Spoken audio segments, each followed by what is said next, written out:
Opinions are free, facts are sacred, but truth is universal. How, in practical terms, can we, for instance, de-escalate the tension?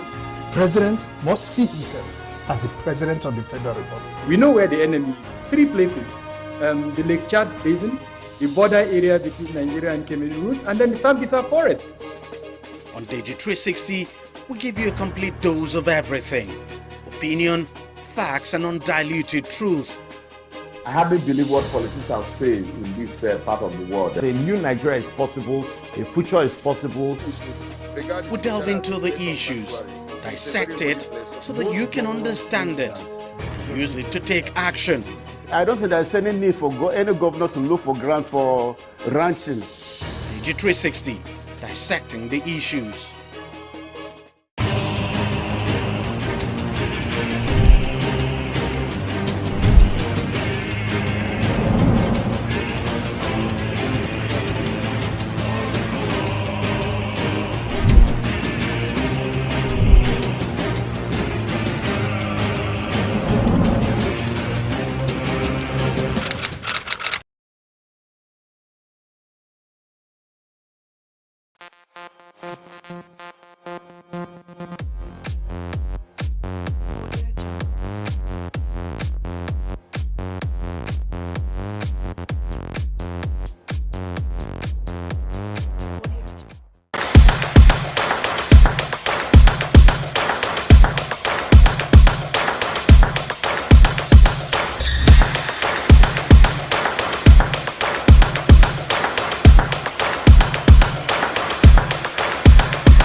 COVID-19 is an infectious disease caused by a new coronavirus introduced to humans for the first time. It is spread from person to person, mainly through the droplets produced when an infected person speaks, coughs, or sneezes. These droplets can land in the mouths or noses of people who are nearby. These droplets are too heavy to travel far in the air. They only travel approximately 1 meter and quickly settle on surfaces. This is the reason person-to-person spread is happening mainly between close contacts. The exact time that the virus can survive on surfaces is not yet known. So it is wise to clean surfaces regularly, particularly in the vicinity of people infected with COVID-19. Hands touch many surfaces, which can be contaminated with the virus. You should therefore avoid touching your eyes, nose, or mouth, since contaminated hands can transfer the virus from the surface to yourself. When coughing or sneezing, cover your mouth and nose with the bend of your elbow or use a disposable tissue. If a tissue is used, discard it immediately into a closed bin. The most effective way to prevent the spread of the new coronavirus is to clean your hands frequently with an alcohol-based hand rub or soap and water. This will eliminate the virus if it is on your hands. Stay healthy and prevent the spread of COVID-19.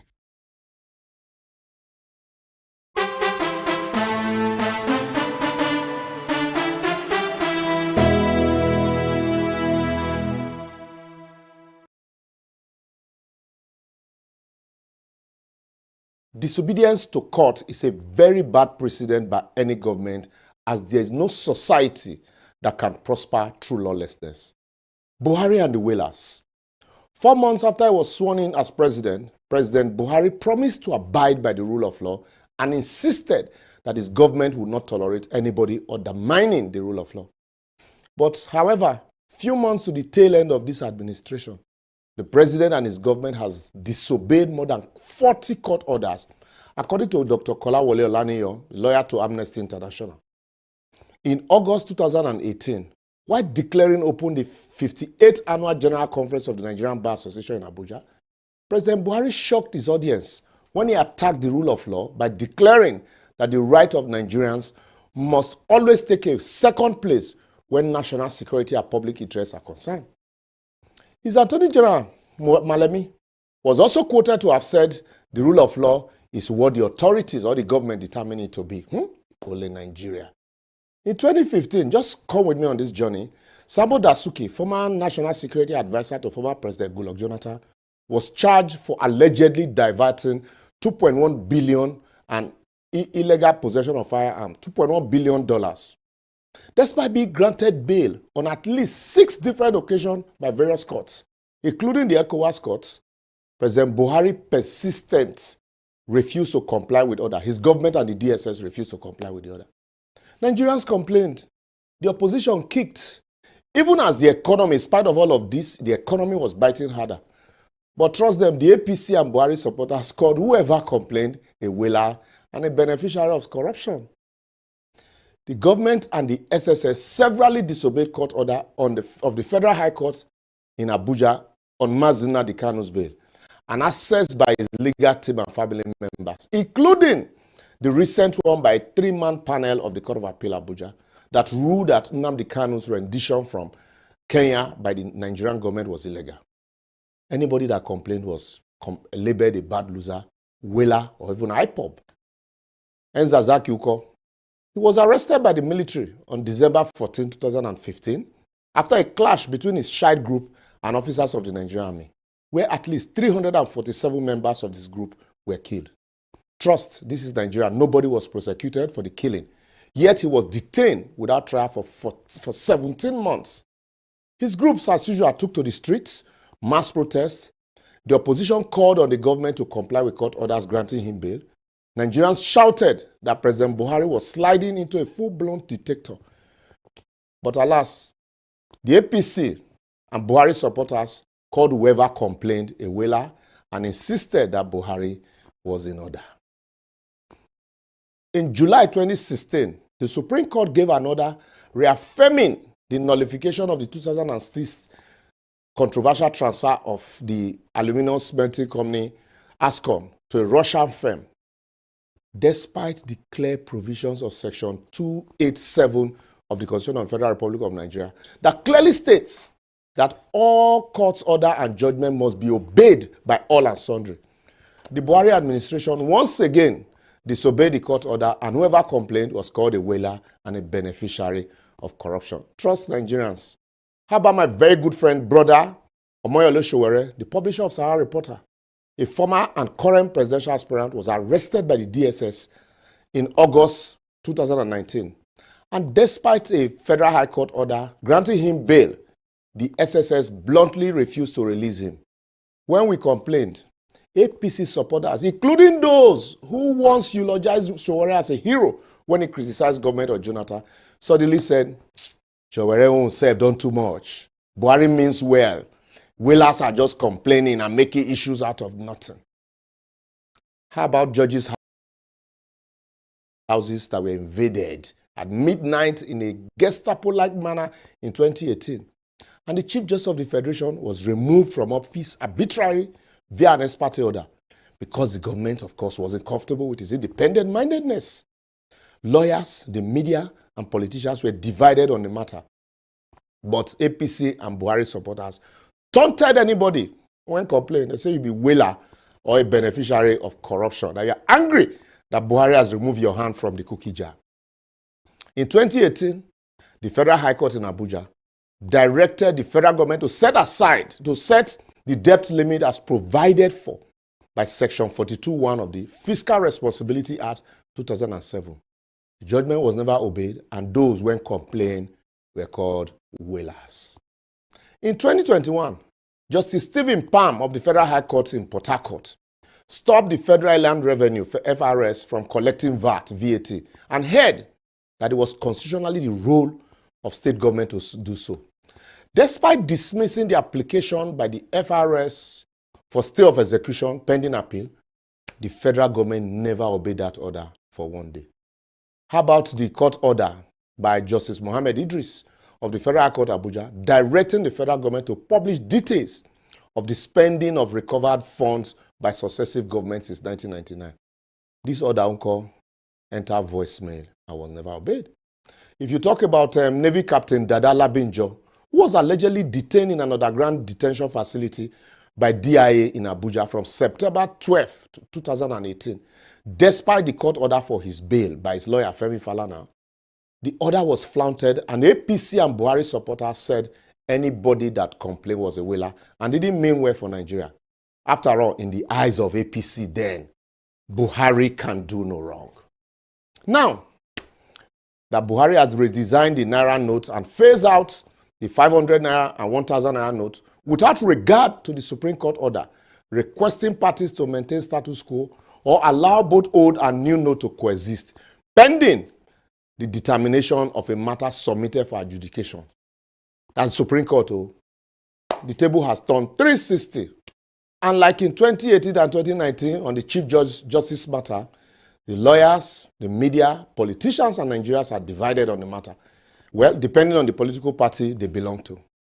The APC now is complaining bitterly and insisting that the president must obey court orders, while the PDP and Labour Party opposition parties have been praising Buhari to high heavens and taunting anybody that complained as a whaler and proposed election riggers.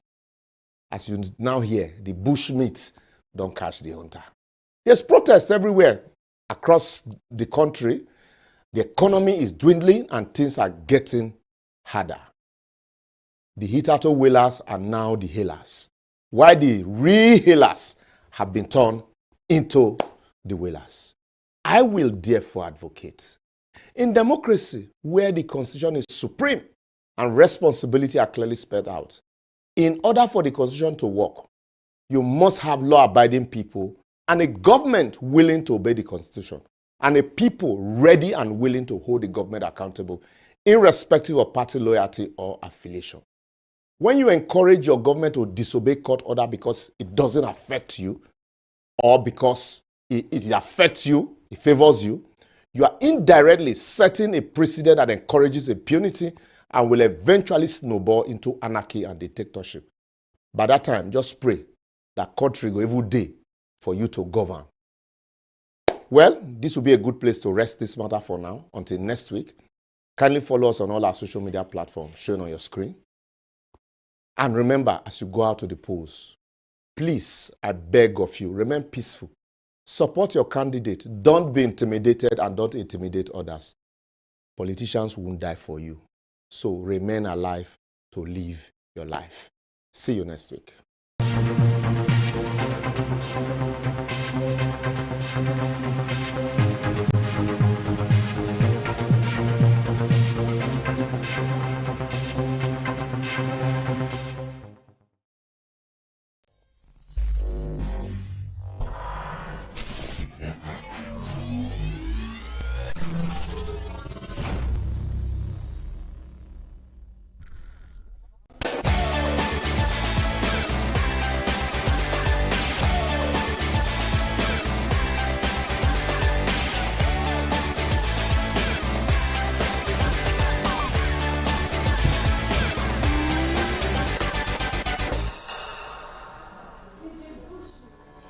It's been 42 years now since St. Ambrose's Catholic Secondary School was established by the Catholic Church before it was taken over by the government.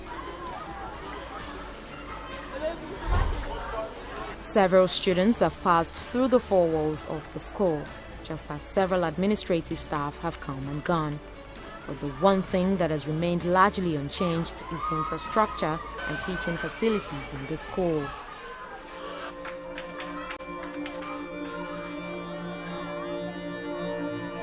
Year by year, things got worse.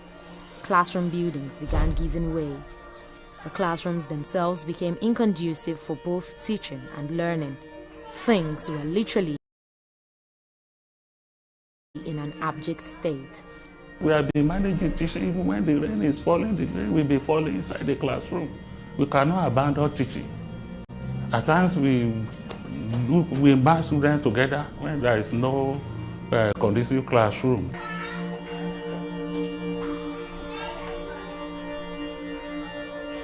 during the tenure of the past principal, Mr. Ogunbadejo Fola. So when he came to the school, he discovered that things will not be going on like this. So many classrooms are leaking, some roofs have even off, some buildings are collapsed.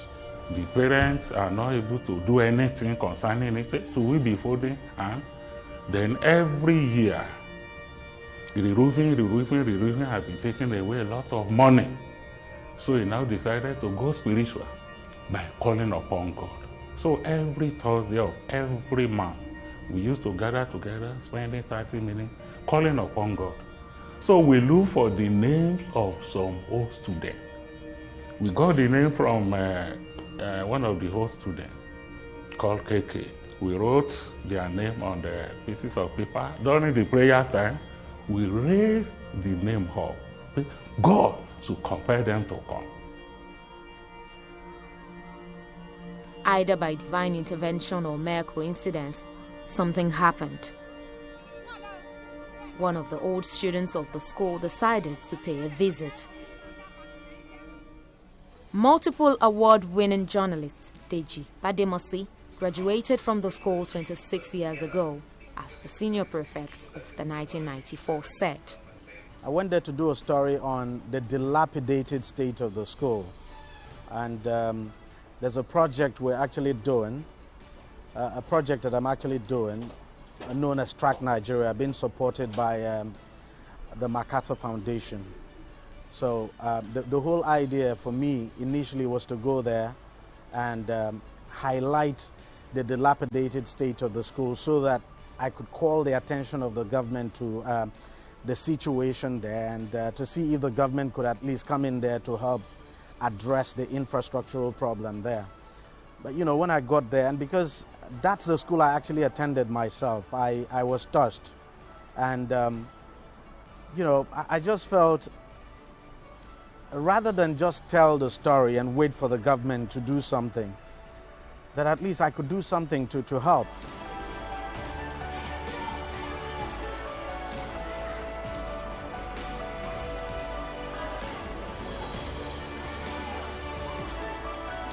I was really touched, and I decided, well, that at least we could do some renovation. So the whole idea was, okay, go there, renovate, and that was how it started. An engineer was contracted to commence work on the site, but little did they know that the structure required more than the planned renovation due to the severity of the damage.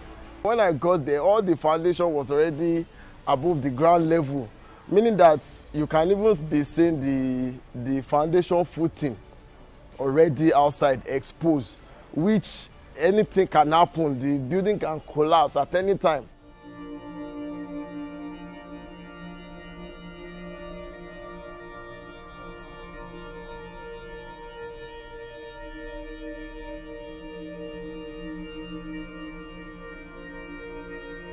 After opening the space for the column and the second day, you know, the building is weak already, even with the exposure of the foundation, I said.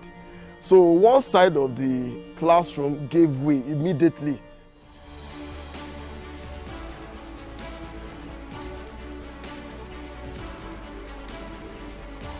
The only thing we could do to salvage the situation was to pull down the entire building and you know, build a new one. And for me, that was something really huge. It was not something that I had actually planned for, considering the cost implication. So I summoned courage and I said, you know what, okay, you guys go ahead, pull the building down, we'll put up a new building.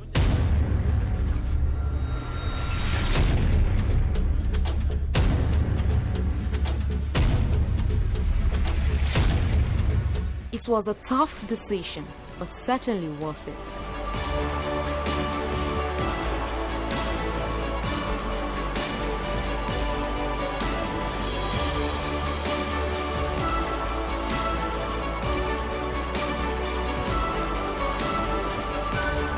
The reconstruction officially kicked off in August 2019 under the direct supervision of one of the alumni of the school, we left here like 26 years ago, and there was no any kind of maintenance since we left. So I supervised the building right from the scratch to where it is today, all to the glory of God. As the new building started to take shape, it was hard to ignore the remaining dilapidated blocks of classrooms and abandon them to decay. As one building was getting completed, I looked at the situation again and I felt, well, we can do another one. So I said, you know what, I looked at my pulse and I said, well, maybe I could just try the second one. And then the second one came down. The old building now came down and we started work on the second one. And then the third one as well, you know, one of the old students there came to me and said, look, supposing I provide blocks for the foundation, you know, and then, you know, build it up to lintel level, would you mind to just take it over from there? And I was like, okay, let's see how it goes. Because I knew it was going to cost a lot of money, but, you know, that was how the third building started. Then there was no plan to have a toilet. The school had no toilet. But then I felt, look, it wouldn't be nice at all to have these new buildings. You have the students there, and then they have no place to go ease themselves, and they have to make use of the bush. Again, I summoned courage, and I said, okay, you know what, let's put up a toilet facility there. And that was how the toilet facility came up. So right there now we have 10 toilets. I then thought, if you have a toilet, how then do you get water to service the toilet? And the school has no borehole. The school has a well that dries up during the dry season. And then, again, not planned for initially. Remember, I started by saying we wanted to do just one building. Not planned for. So I said, okay, let's get the borehole. After the borehole, then came the landscaping and flooring of the school.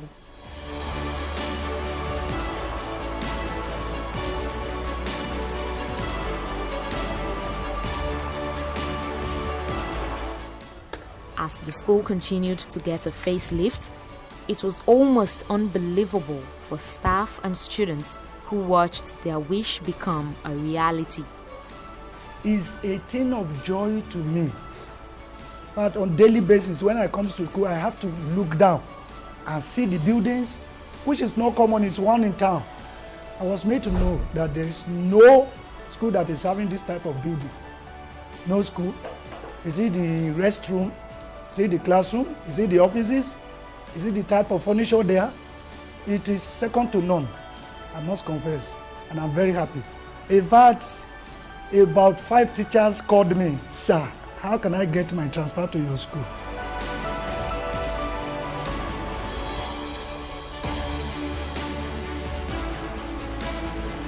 And we start everything together. You understand?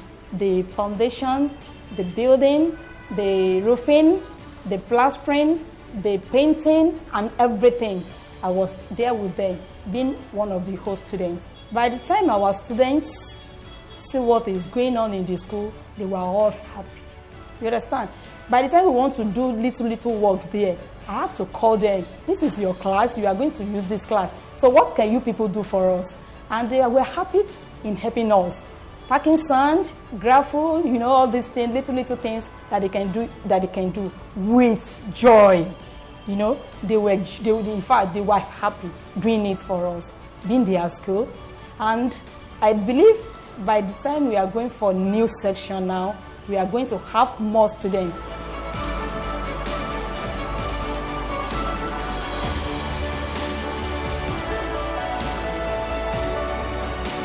I felt so proud that at least I could contribute in my own little way to this present development.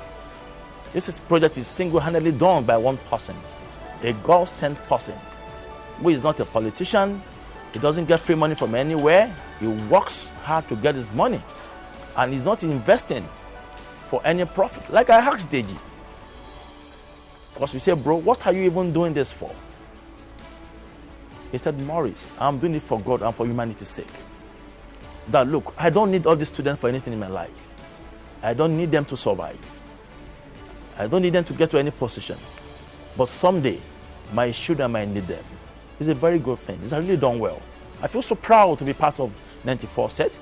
I feel so proud to be a friend to Deji Badimosi for all what he's done. And I feel so proud to be part of this project. The school, which was once looked down on, has now become a point of reference and top choice for people in the community. People passing on the road, they were actually branching to see that could a better structure be on this school with what they have been seeing. So look at the design, look at the space that we managed to get what we have, and a very spacious classroom, corridor with a staircase that can ease the going and coming of the students. So it's in fact, the facility that is there make it far better.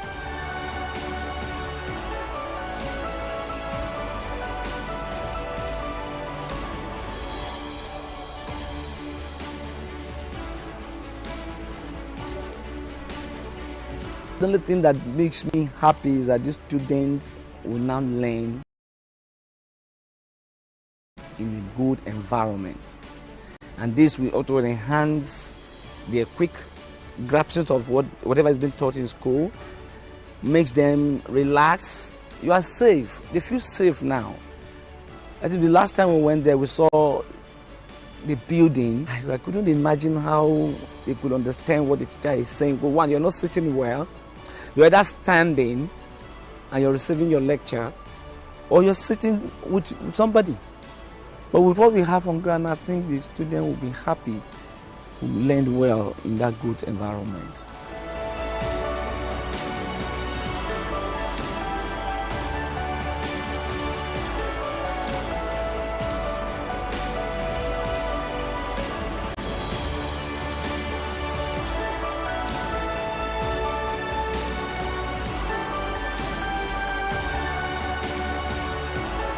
Many young ones now, they are planning to come to St. Ambrose. Before, you see some parents, when they are passing by, they used to say, that's what they used to say in our language.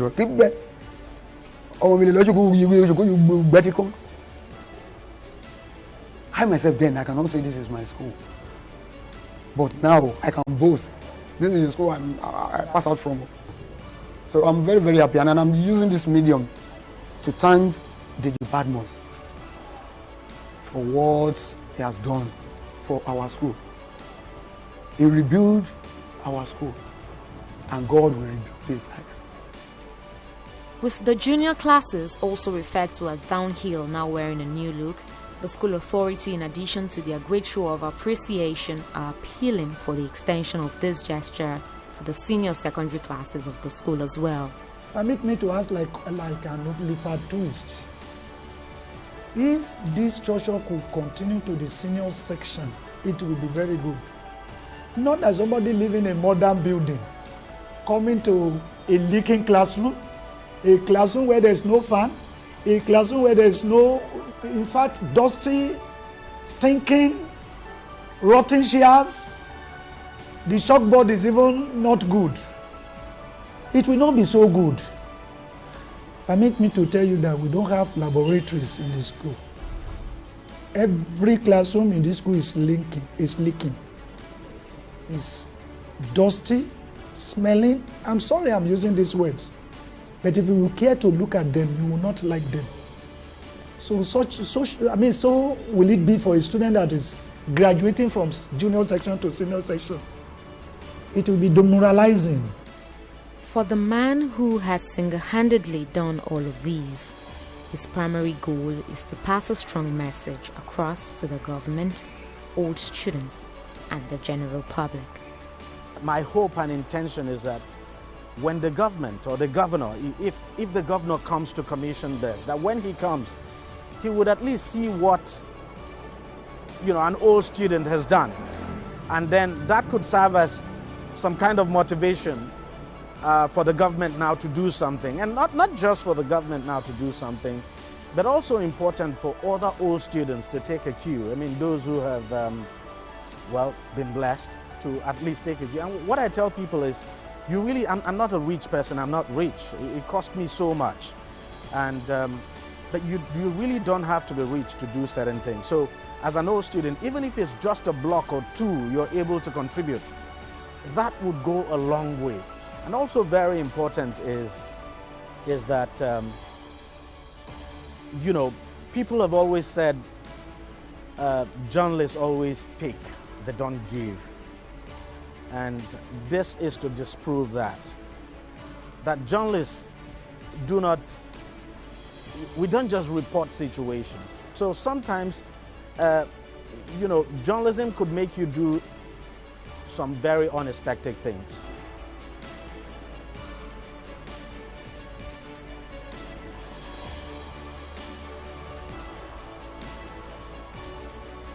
Do I plan to do more in the future? Yes, by the special grace of God, because to some extent, we are actually the government. So whatever, as individuals, whether individuals or collectives, not in government, whatever it is we can do to help make our society better, we should do it.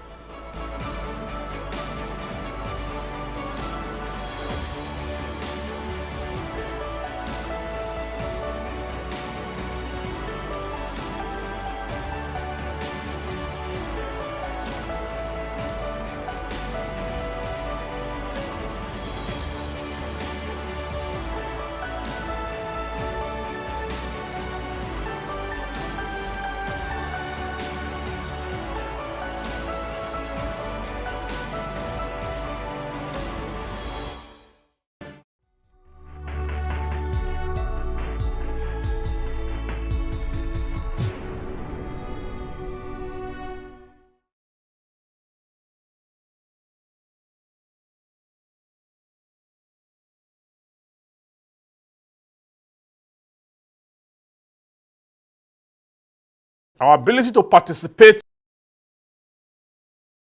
in government, to elect our leaders, and to improve our lives is contingent upon our ability to access the ballots.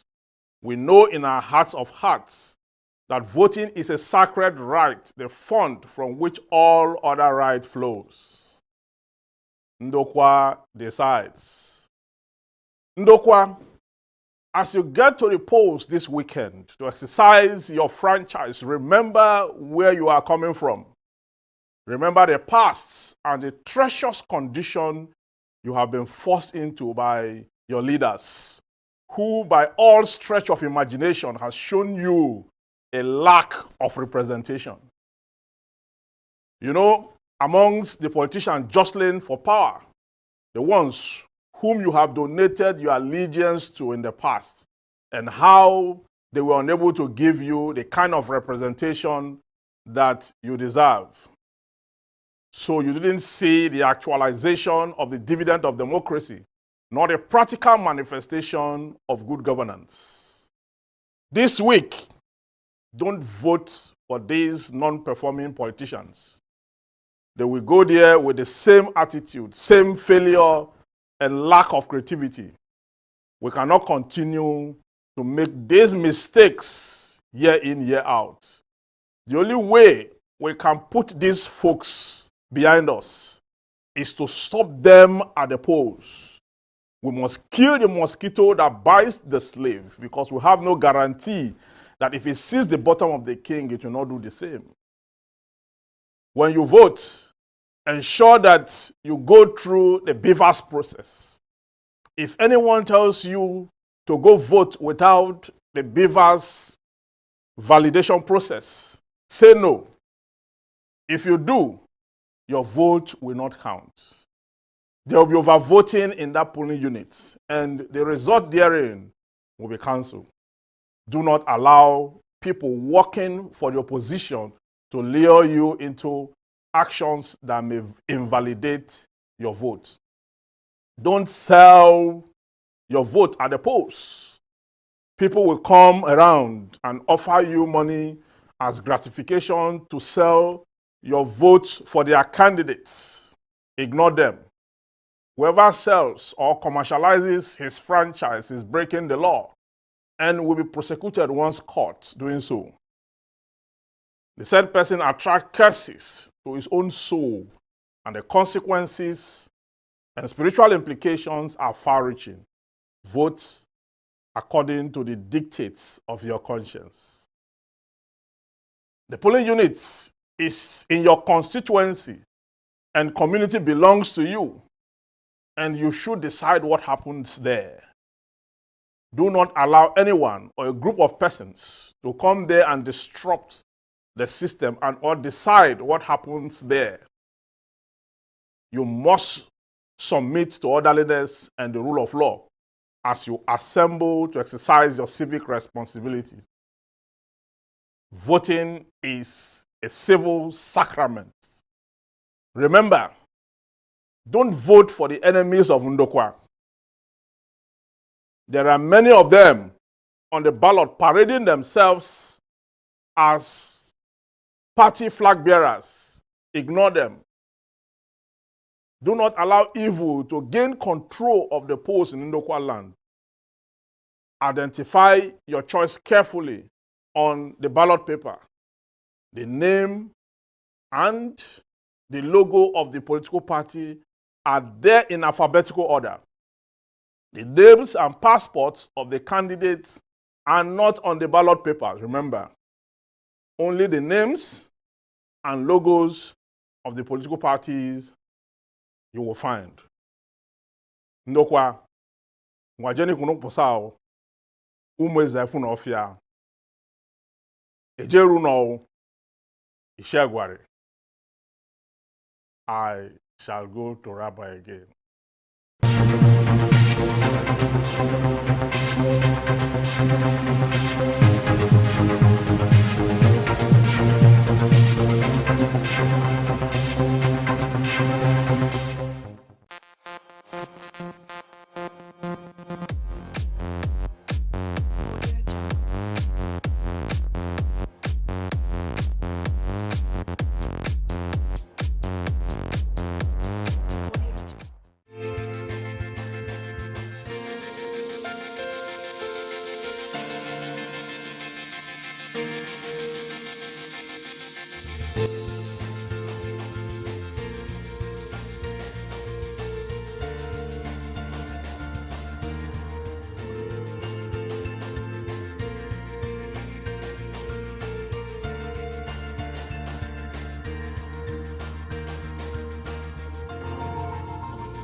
Glad to have you join us on News Now this morning. I am Simisola Atigun. 5 days after the country's presidential election, the Independent National Electoral Commission (INEC) has uploaded 145,519 results from 176,846 polling units. The number of polling units uploaded by the electoral body represents 82% of all polling unit results. INEC had been castigated by political parties, Nigerians and groups for failing to electronically transmit results of the result of the election viewing portal. Mahmoud Jacobo, the INEC chairman, had promised that accreditation figures and results would be transmitted on election day. The presidential candidate of the All Progressives Congress, APC Bola Tinubu, was declared the winner of the election by INEC on Wednesday.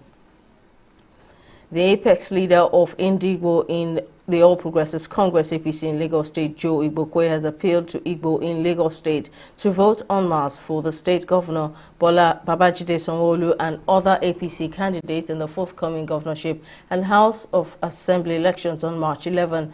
The special advisor to the Lagos State governor on drainages said the Igbo community must not allow a repeat of the outcome of the presidential and National Assembly elections held last Saturday, where the APC lost to the Labour Party.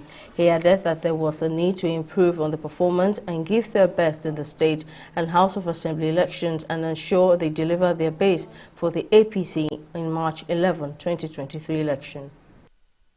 Officially, with the President-elect of the Federal Republic of Nigeria, Atiwaju Bola Ahmed Tinubu, Atiwaju of Africa, Atiwaju of the universe,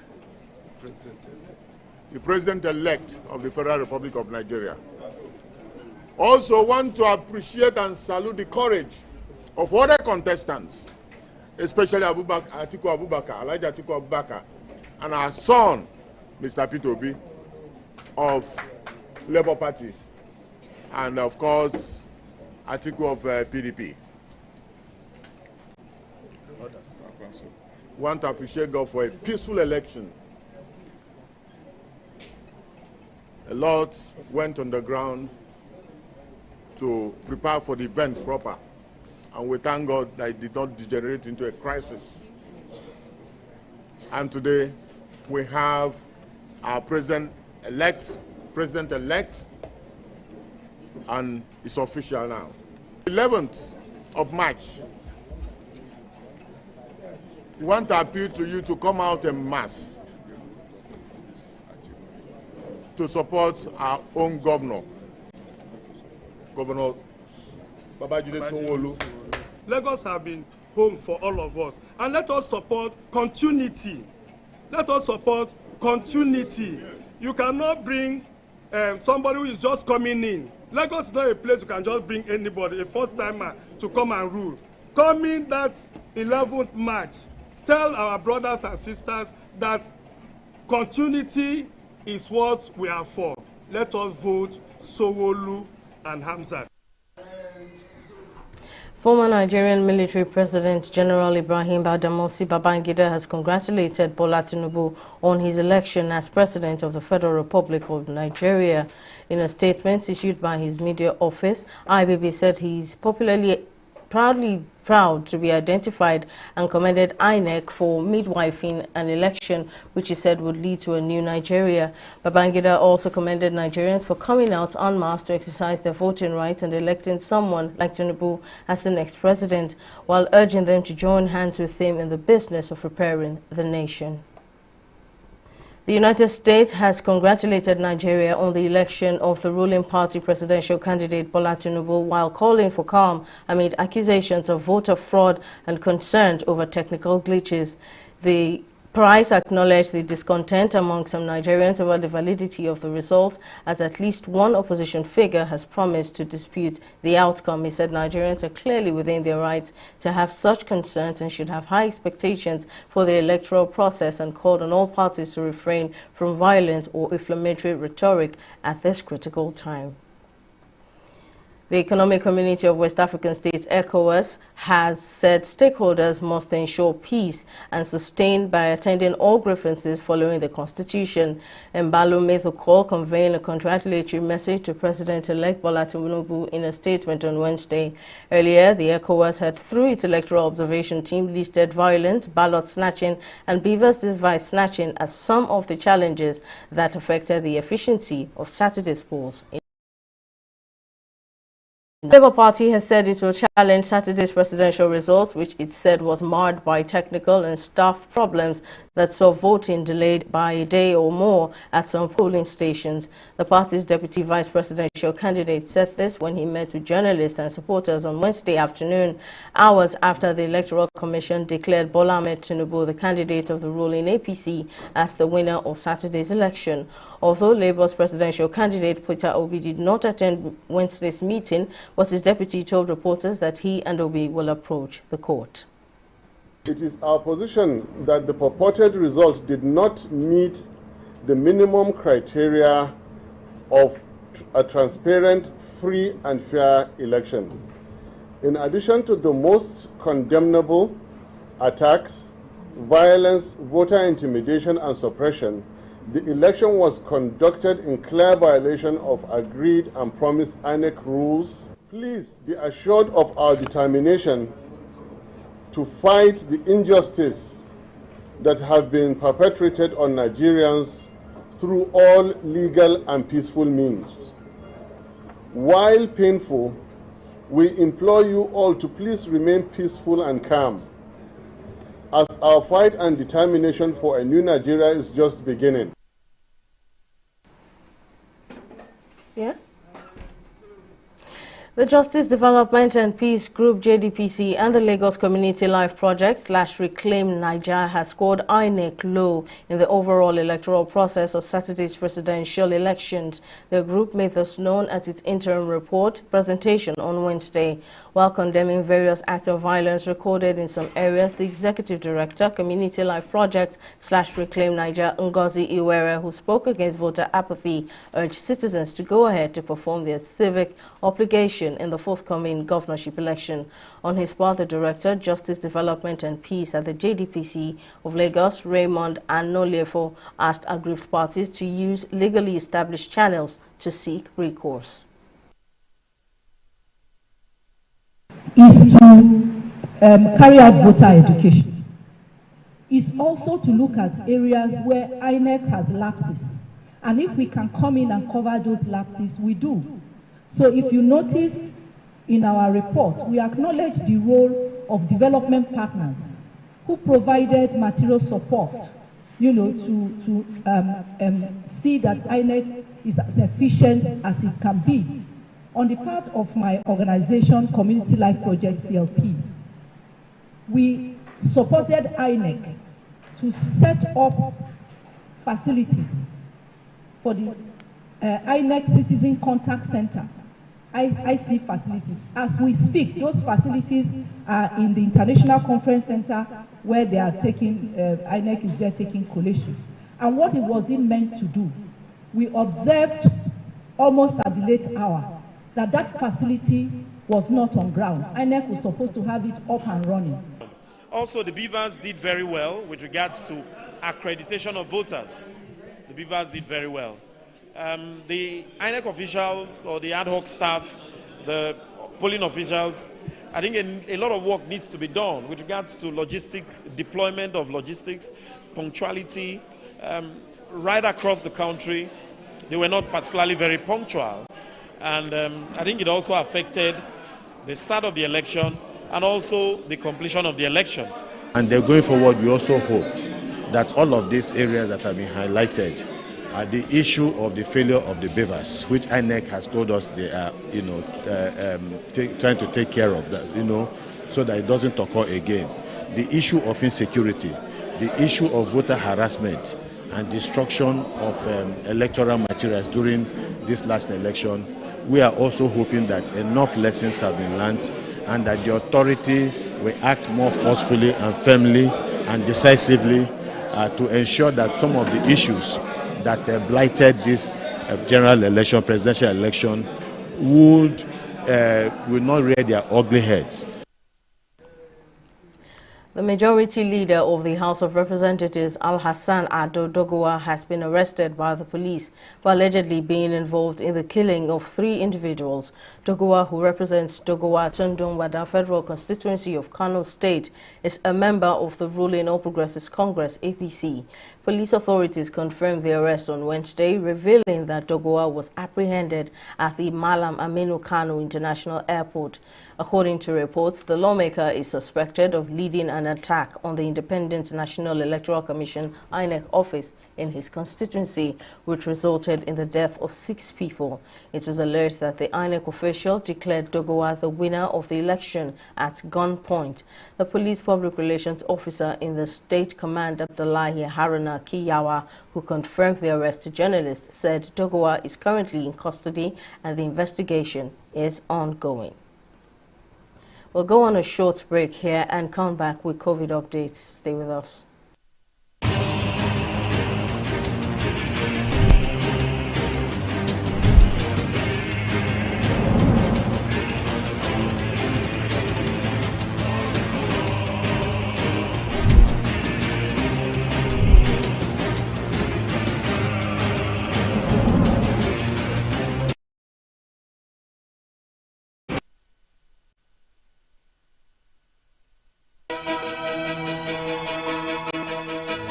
Opinions are free, facts are sacred, the truth is universal.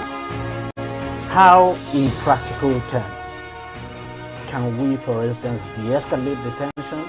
President must see himself as the President of the Federal Republic. We know where the enemy is. 3 places, the Lake Chad Basin, the border area between Nigeria and Cameroon, and then the Sambisa Forest. On TV360, we give you a complete dose of everything. Opinion, facts and undiluted truth. I hardly believe what politicians say in this part of the world. A new Nigeria is possible, a future is possible. We delve into the issues, dissect it so that you can understand it. Use it to take action. I don't think there's any need for any governor to look for grant for ranching. TV360, dissecting the issues. Corruption not in my country. Hello? Yeah, I found your wallet in front of a supermarket. Meet me at Apple Junction. Yes, I'll be waiting for you. Now we find out. 2 of us. Thank you very much, officer. You know, it's surprising that men like you still exist in the police force. Yes, oh, yes. This is just the token of my appreciation. Oh, no, you don't need to do this. We're only doing our job. Thank you very much. God bless you. You're welcome. Now I know police is really my friend. Yes. Friend. Hey.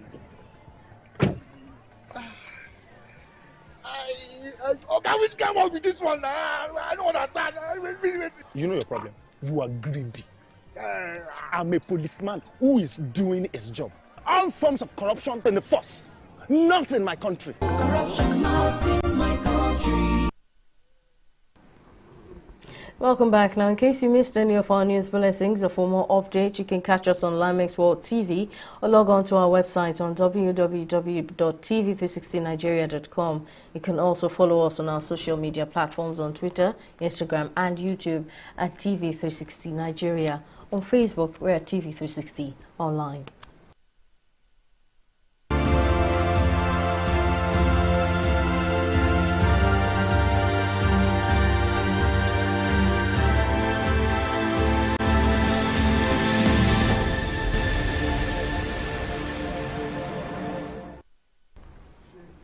The U.S. House Subcommittee investigating the origins of the COVID-19 pandemic will hold a hearing next week that looks designed to echo revived accusations of an accidental leak from a virus research lab in China.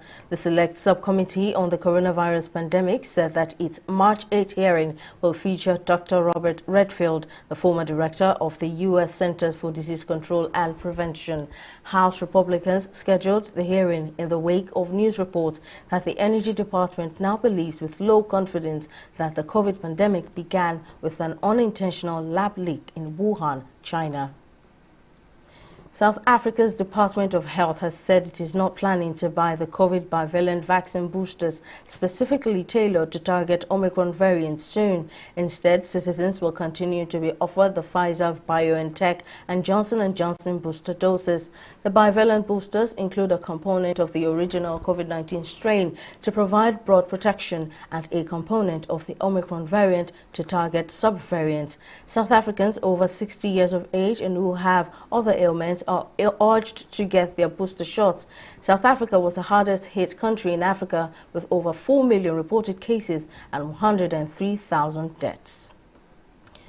We'll take another short break and return with the rest of the news. To stay with us.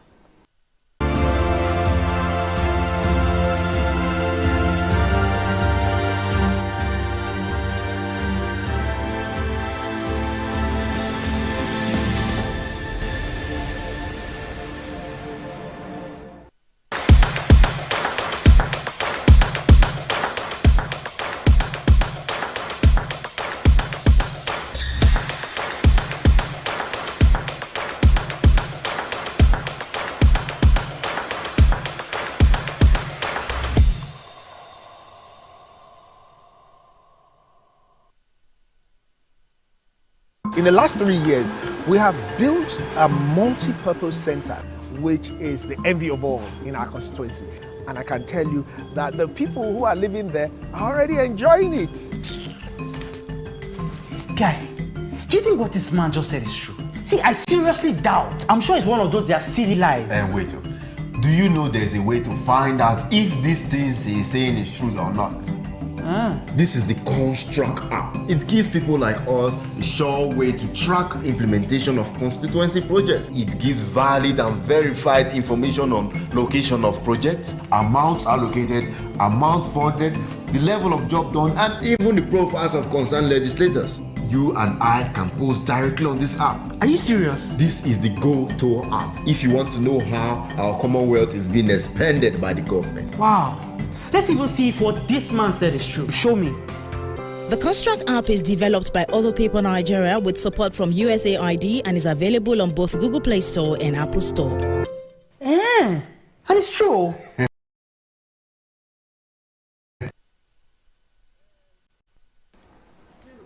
In business, the federal government has promised to beef up security on the Abuja-Kaduna train route after alleged plot by Boko Haram to launch another attack. Speaking at a meeting with members of the Nigerian Union of Railway Workers in Abuja, the Minister of Transportation, Moazu Sambo, said that part of the strategies to be adopted is a 24/7 online real-time monitoring of the Abuja-Kaduna rail corridor.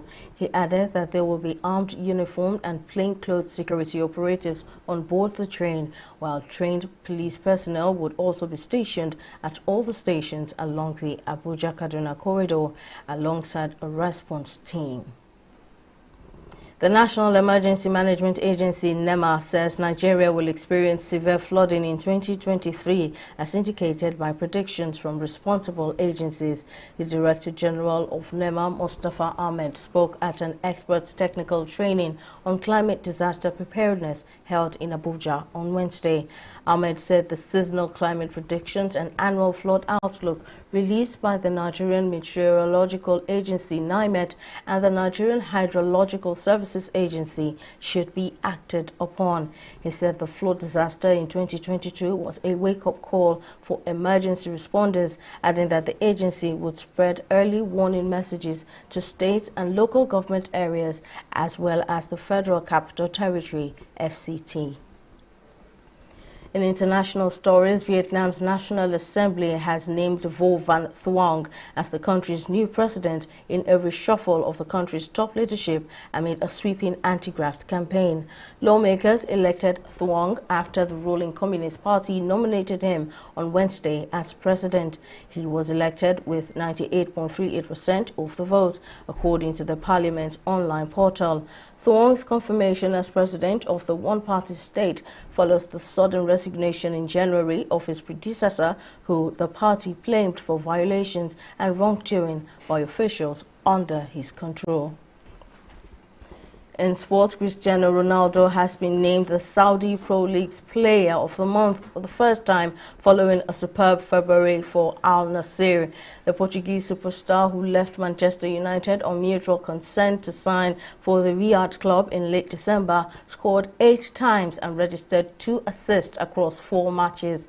The former Manchester United, Juventus and Real Madrid forward was back on the score sheet last Saturday when he struck a hat-trick in the 3-0 triumph at Damak. Ronaldo got off the mark for Al Nassr against Al Fateh on February 3 and then celebrated, scoring his 500th career goal in his side's 4-0 away win at Al Weda 6 days later, where he got all 4 goals. That's all on News Now this morning. Many thanks for watching. I am Simisola Adigun. Bye for now.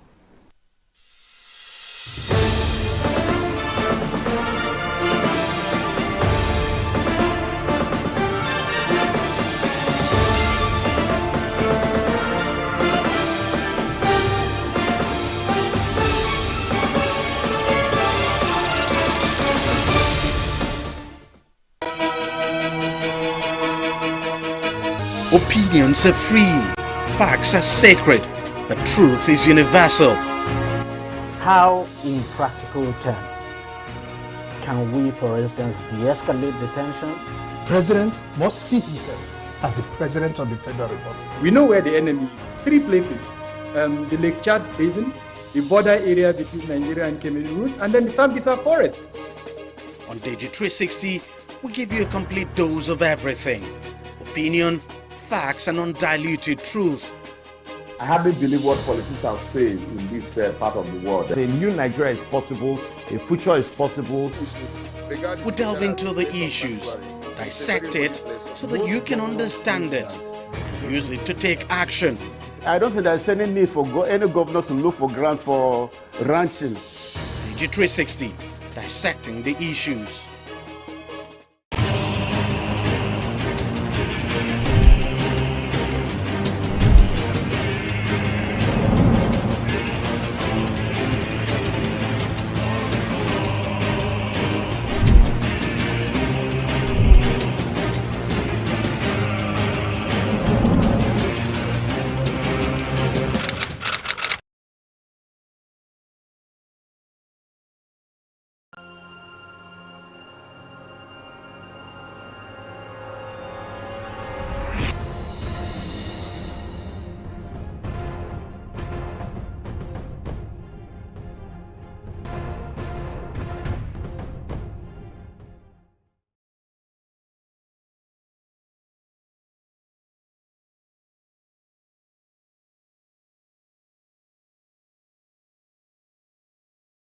I think that Nigerians should take the advice of Dele Farotimi and not die in the wars of their politicians. Vote wisely, Nigeria. Ordinarily, during elections, we ought not to be talking about ethnicity nor religion. The ethnicity of the president does not mean that he will do well. Rather, we ought to be talking about competence, capacity.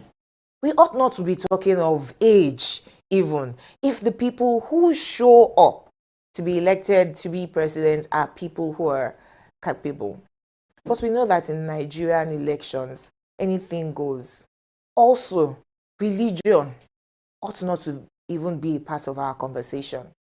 Religion should be personal. Nigeria is a secular state. But again, we are hypocrites in that the people who are going to steal public funds come to a meeting and they say, let us pray. They know right after they are going to steal, but they say, let us pray. So we pray at every public function, but we are not even a righteous nor holy people. Yes, let's leave it to God to judge. At the same time, let's leave religion out of our politics and vote who will develop Nigeria.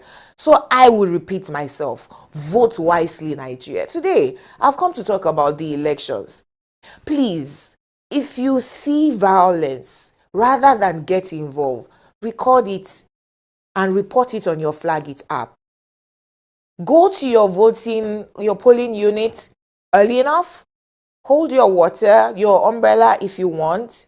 When you are given your ballot paper and you put your finger, preferably your index finger, in ink, please ensure that you're voting within the lines. When you're done, rather than fold your ballot paper like this in a way that it may smear another party logo, please fold like this. This way, it will go into the ballot box easily. And if it smears at all, it will still be along the party logo of the candidate that you're voting for. I pray that we vote wisely, and at the end of these elections, all Nigerians benefit. Do not fight. Do not argue with anyone. Do not wear party logo t-shirt or face cap or anything. Campaigns end 2 days before the elections. Let's do what is right for ourselves. And at the end, you and I will succeed in 2023. Do not forget to vote wise in Nigeria.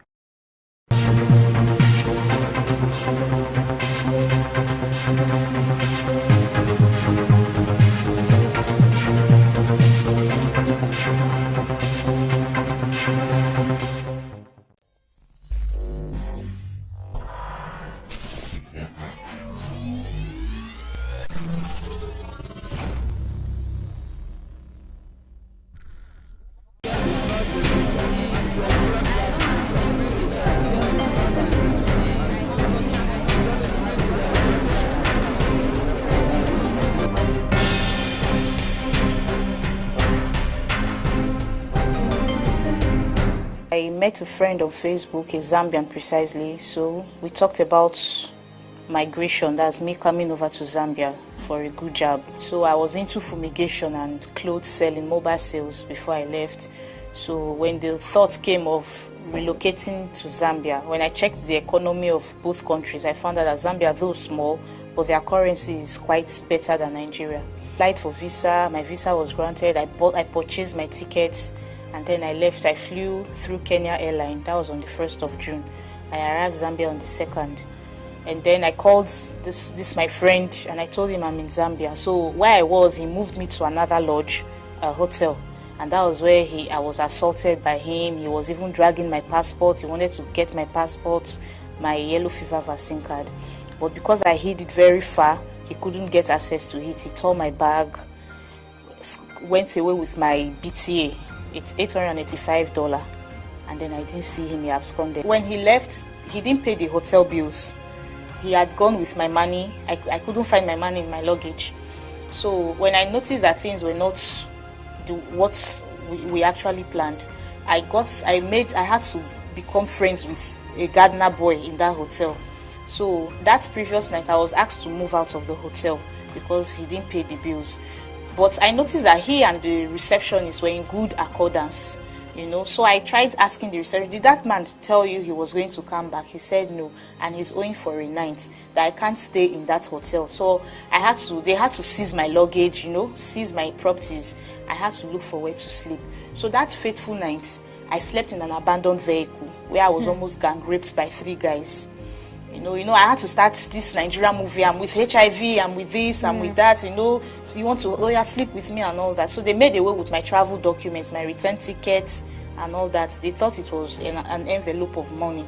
So they went with it after tearing my jean and all that. But they couldn't have access to, because I started shouting. That was around 3 o'clock in the morning. I started shouting, creating scenes, so they ran away. When you leave Nigeria, and I left genuinely, but what I proposed wasn't what I got. So it was while I was in Zambia I discovered I was human trafficked. So it's real. When you go, you come back, you're alive, you just say, God, I thank you, and you pick up the pieces of your life and start all over.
Danfo is the most recognizable cultural icon or artifact as it is in Lagos currently. You know, when you look at every city in the world, most cities have like a particular structure or object or something you can use to represent or identify them.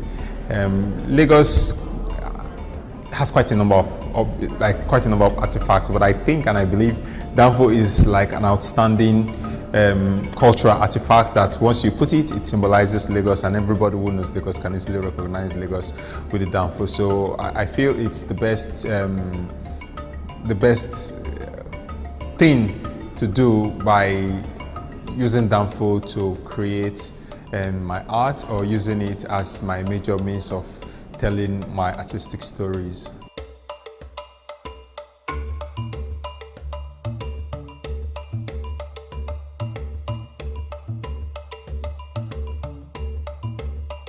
Portraits of public figures in Lagos. It's a collection that is talking about people who play important role in our day-to-day lives in Lagos, just like the truck pusher, like the market woman, the Okada man, the keke rider, and even the conductors and the agberos. They are making Lagos going and keep Lagos moving. So I believe when we talk about public figures, some people might want to think about some particular people who really are not serving the public. So I believe these people have been playing important roles, and they've been serving people over the years. Have you ever imagined like a particular driver who runs like 5 trips in a day and he runs the road for 1 week? How many passengers is he serving? How many people is the conductor attending to? They are actually public figures, but because we don't really see them as important enough, that is why we don't honor them enough like the way we honor some other people who really don't serve us, and we consider them public figures. But I also believe that these guys are public figures and they should be given some recognition and should get some reward for the work they have put into our culture today. So that's why we have them as the major means of my characters for the exhibition.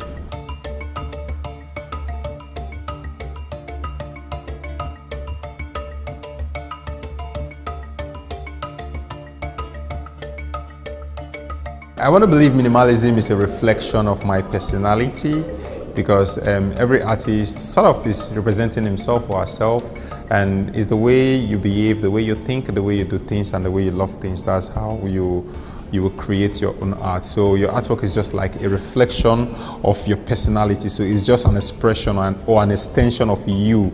So when you see minimalism, probably it is me you're seeing, and it is the way I think and the way I behave that is reflecting in my work. And another thing I like about these works is that it's very easy for you to get people interested in the message, because there is nothing else distracting them from the message. So minimalism takes people straight to the point.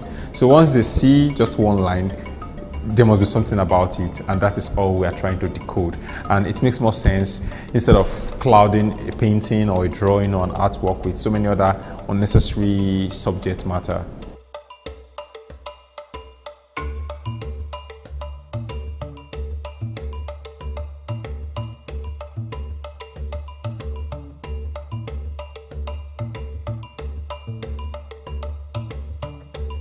The exhibition has gone global already, because first it's done in Alliance Francaise de Lagos and Alliance Francaise in other countries like in Accra, in Nairobi, in so many other countries. They have been seeing them also liking the work, and people from all around the world, even as far as America, Europe, have seen the show. So first, the show has gone global with the collaboration I had with Alliance Francaise that has put this work to limelight, and I believe after this very exhibition, many other people and galleries would want something like this to run in their space. So that is already in the making. A lot of conversations are ongoing, and I am trusting that it's going to be great in the next outing, because it's going to be another big platform just like the one we have here.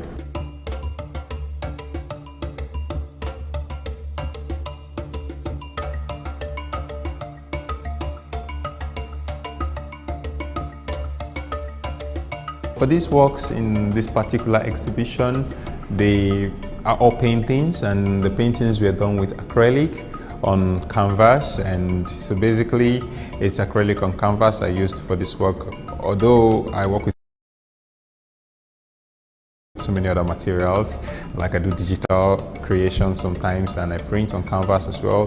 Then I also do installation, so I quite have multiple forms of art, but for this exhibition, acrylic on canvas.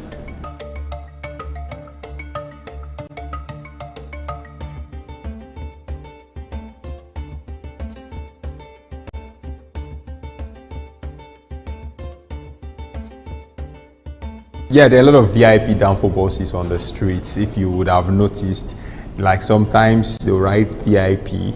I have been into vehicles with VIP. I even took selfie right inside it because I was in a VIP downfall.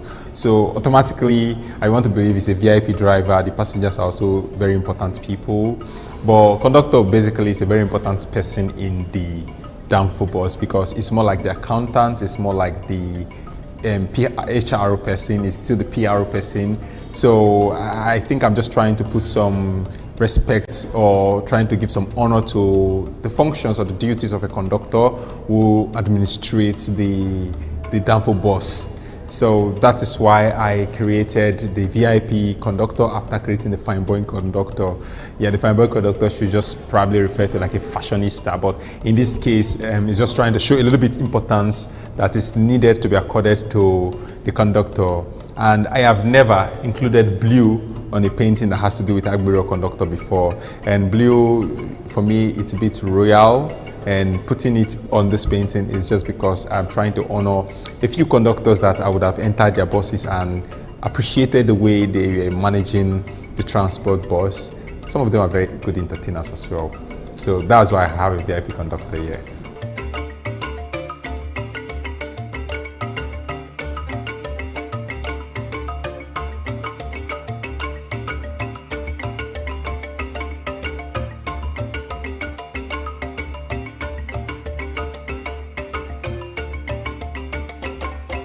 This is Market Woman. My mom is actually the market woman, and I was born around that period when she used to be actively selling in the market. She used to sell at Boundary Market because we were living at Ajegunle then.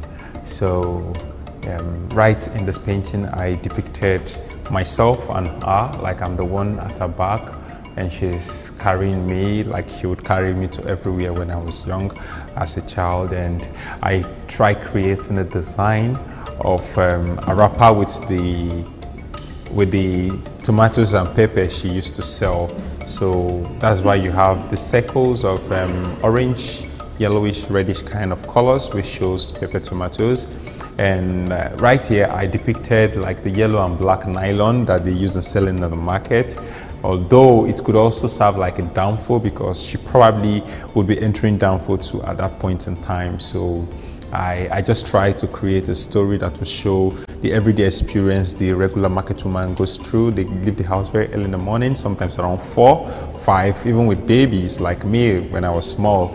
And whatever the weather was, the children experienced it with their parents. So that's my life, and that's what the painting is about.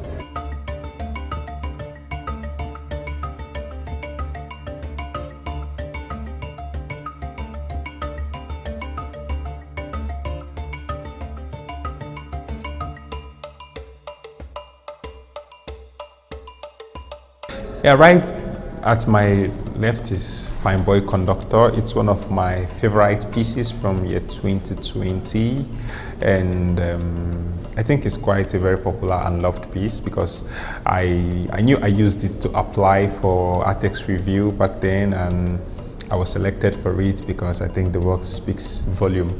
And you know, like I said earlier about the other piece who was a conductor, I was talking about the importance of conductor in the Lagos traffic system, and I have met a fine boy conductor before. I can remember one particular guy that I entered his bus from mile 2 to Oshodi.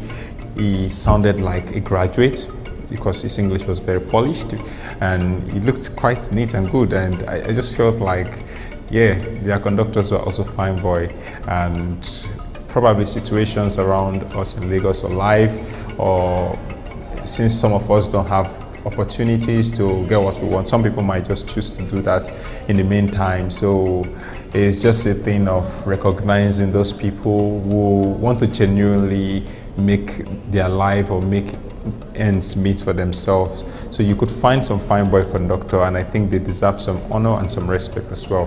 That is why I did a particular piece just to honor the fine boy conductor.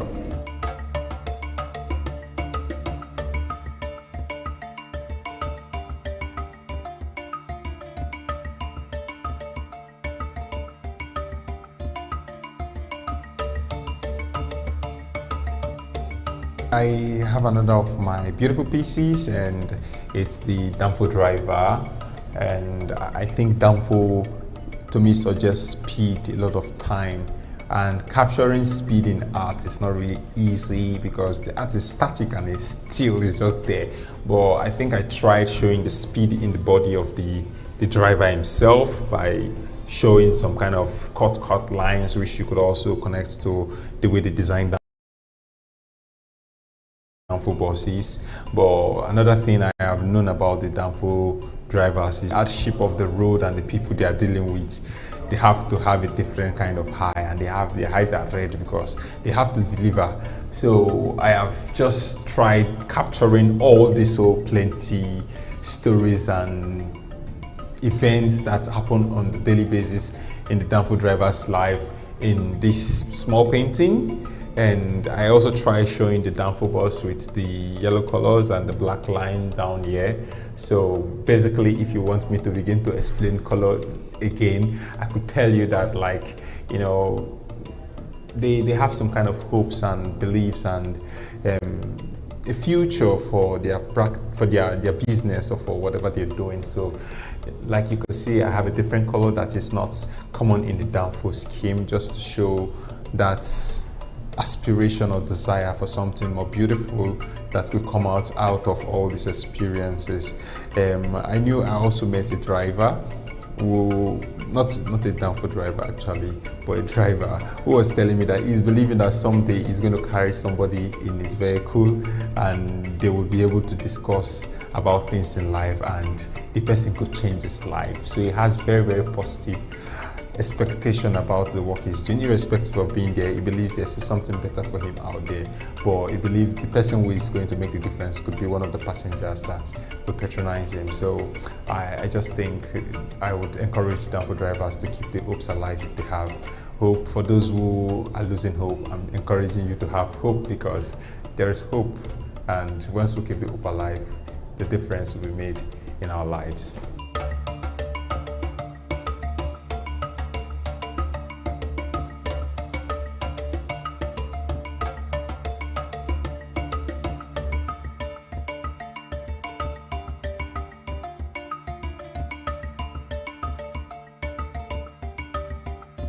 I have my Danfo chief right here beside me, and I know in every kingdom they kind of have like royalties or chiefs or kings or people that they hold to some respect or some regard. And in the Danfo sector, we have people that we actually look at and we give some regard to, like from the park, from the streets and all of that. And somehow they don't get any chieftaincy title for their position, but people respect them because of the personality they have right in the park or on the street. So I just felt that there was a need to create a painting that could honor like those people who have really put themselves in position to control and place some sort of order in the Danfo system. So in the painting, I tried creating like a bead made with black and yellow, just to use the Danfo color for the chief. So this is the chief. I hopefully would also want to be one of the Danfo chiefs in the future, because it's going to make my work make more sense to people, because I'm also trying to make a difference with Danfo. So that is why I created Danfo chief.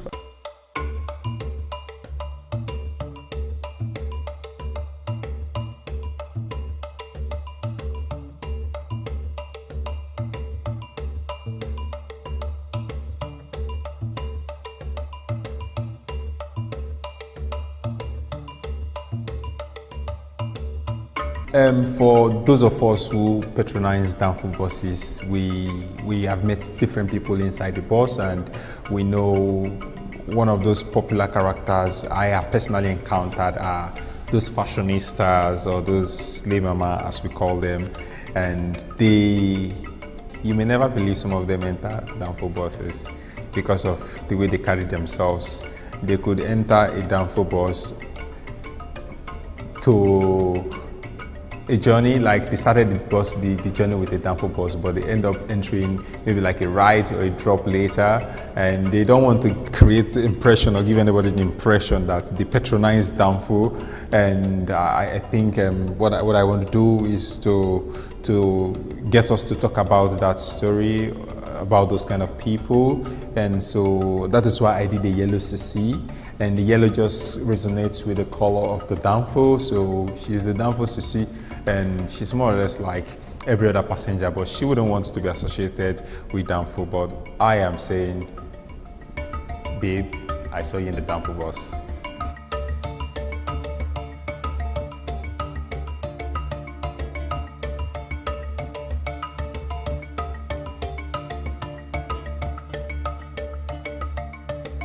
The next piece right here is Johnny Just Come. That's the full word. In Lagos, all of us know JJC with the column. So when we say JJC, we're actually referring to a newcomer, somebody who is new to Lagos. And once somebody is new to Lagos, the tendency that the person is new will reflect in the way the person behaves and the way the person does things. And you know, just to make it interesting for people who are new in Lagos to know that there's something like JJC, I have created a painting that talks about such kind of people, or that will make people to reflect about their traveling to Lagos. If they are coming for the first time, they just need to get people who will give them the right information, so they would have a very wonderful experience in Lagos. I tried making it a little bit symbolic by, like the body of the person shows more like a direction. So this person is calling out for direction, and the person has the chances of getting the right direction, which was symbolized with the blue line, or getting the wrong direction, which are symbolized with the red line. So, and for this very JJC, or for every other JJC who probably were not fortunate enough to meet the right person, their eyes could turn red after a very funny experience. So that's why the figure here has a red eyes. So, and I think anybody who is new to Lagos and hears about this work would be conscious of the fact that they're in a new environment. It's not only Lagos, wherever you go to, you will also become a JJC, not until you get used to the place and the people and what they do. So, but it's a good thing to experience new things, to travel around, and that's the more reason why I created this particular piece called JJC.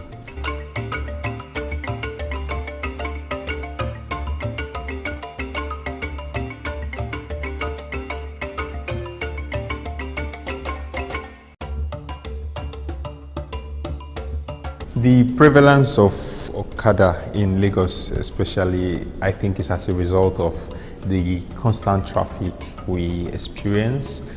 Even on my way here, I faced traffic for almost half of the time that would have taken me to get to the gallery space, and I think it's really a concern for so many of us, because we want to move and people would rather want to jump on bikes just to save time.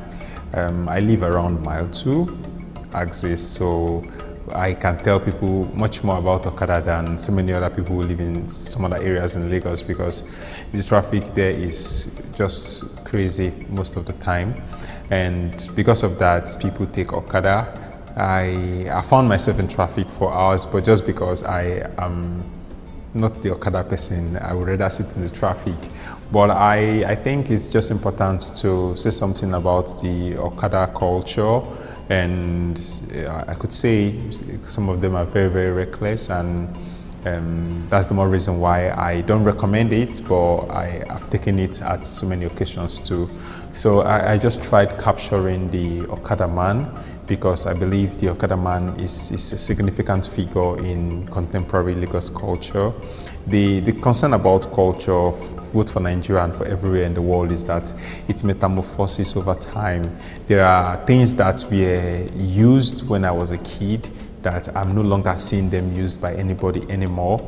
And that is how the government have tried to see how they could face off Okada, even if it is still there. But I just believe that every aspect of our experience or our Lagos today should be documented, and all the characters should have a place on my canvases.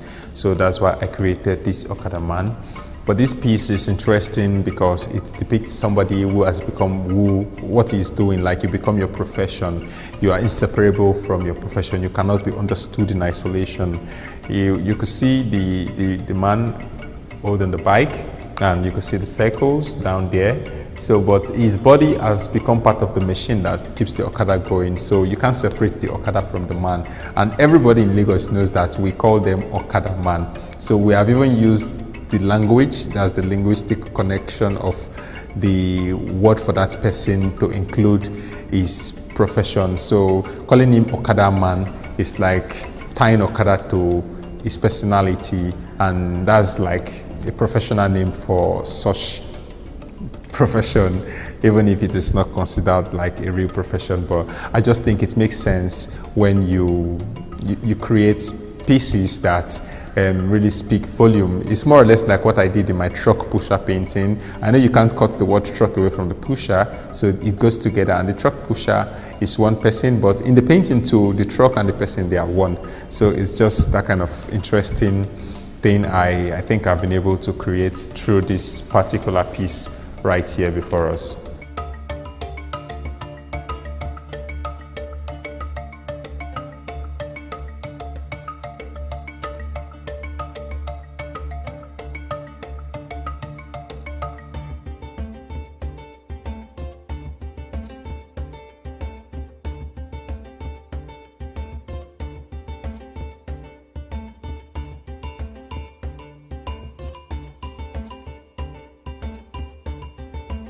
I have Area Mama right beside me, and you know, she's like a very, very popular character in the streets most times, because there are always women like that in very many societies or on the streets, where some people are very much recognized because of their influence in terms of their personality.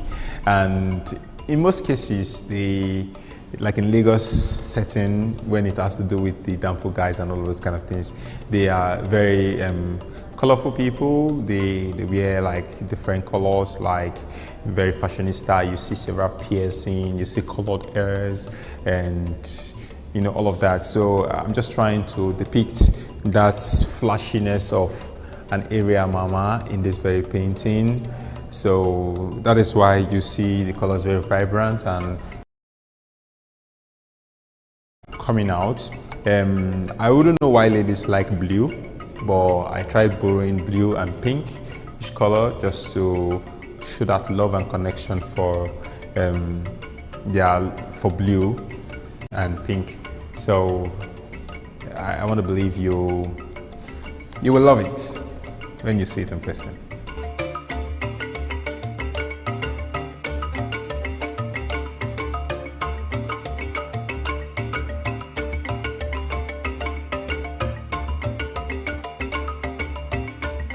I think it's an interesting tribute to all the people working on the street of Lagos, because we all know that Lagos is very, crowded and busy, and the hustle and the bustle of Lagos.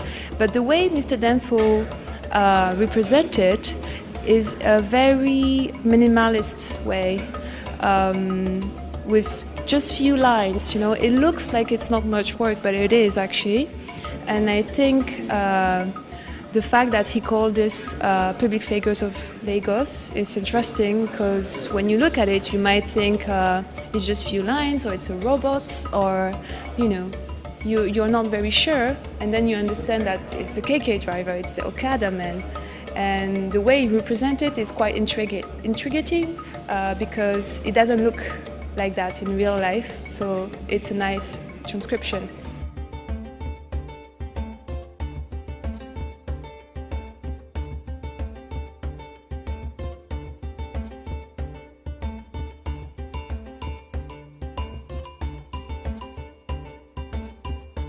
I've known the artist for more than 12 years now, and he has passed through my studio a couple of times. I knew him when he was in school.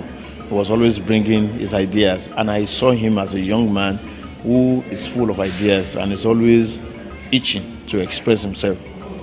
So when he came up with the idea of Danfo, in fact, what I told myself was that I'll come and sit at the show, and I'm here. What I've seen today is the use of lines, shapes, what we call geometry, to achieve an effect of what we also call minimalism, meaning that you can use a line to represent a human being. That means you have minimalized that particular figure. So that is what he has employed to express himself, and it has come out in a very beautiful way, because when you go through the work, you will see stories rendered in a very simple way that is not complicated, and that's also very easy for anybody, any Dick and Harry, to understand. That is the essence of what he has done, and I think I need to commend him, because many artists will not do this part.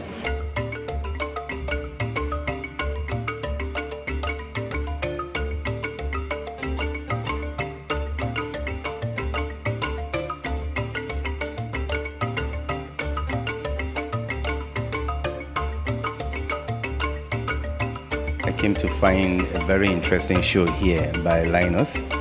It's a young man, a young artist whose work is really interesting because it's historical. It's work that dealt with reality. You know, it's work that concerns itself with about issue-based matter that we find around in Lagos. If you come to look at the works, you find the yellow buses, which is quite significant into almost all the pieces he has done. You find the Okada rider, you find the Keke Napeps, and you find the fact that it's trying to call our attention to see the kind of people that commute us from one place to another. We all board some of these means of transportation, like the Keke Napep, the buses, the Danfo, and some of these drivers are sometimes very high on drugs, and we kind of risk our life allowing them to drive us, even roughly on the road. And if you try to talk to them, they complain. For you to find an artist quite interested in these details is something that piqued my interest in coming to the show to see what the artists have done. And sincerely speaking, it's awesome what I'm seeing on ground.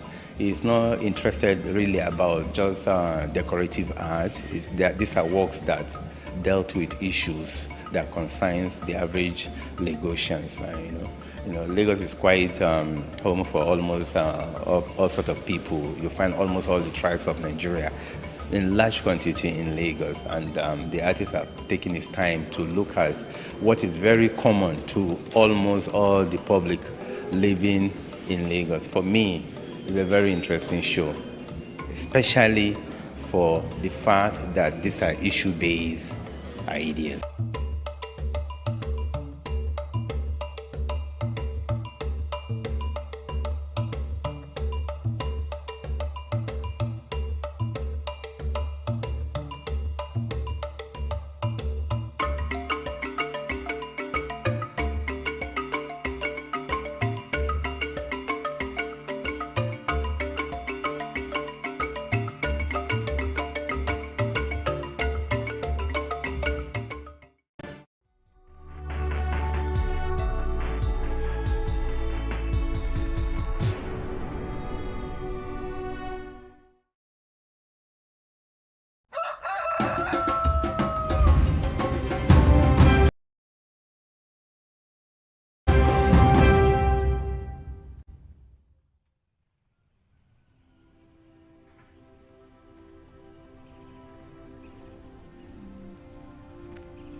Thank you for coming, sir.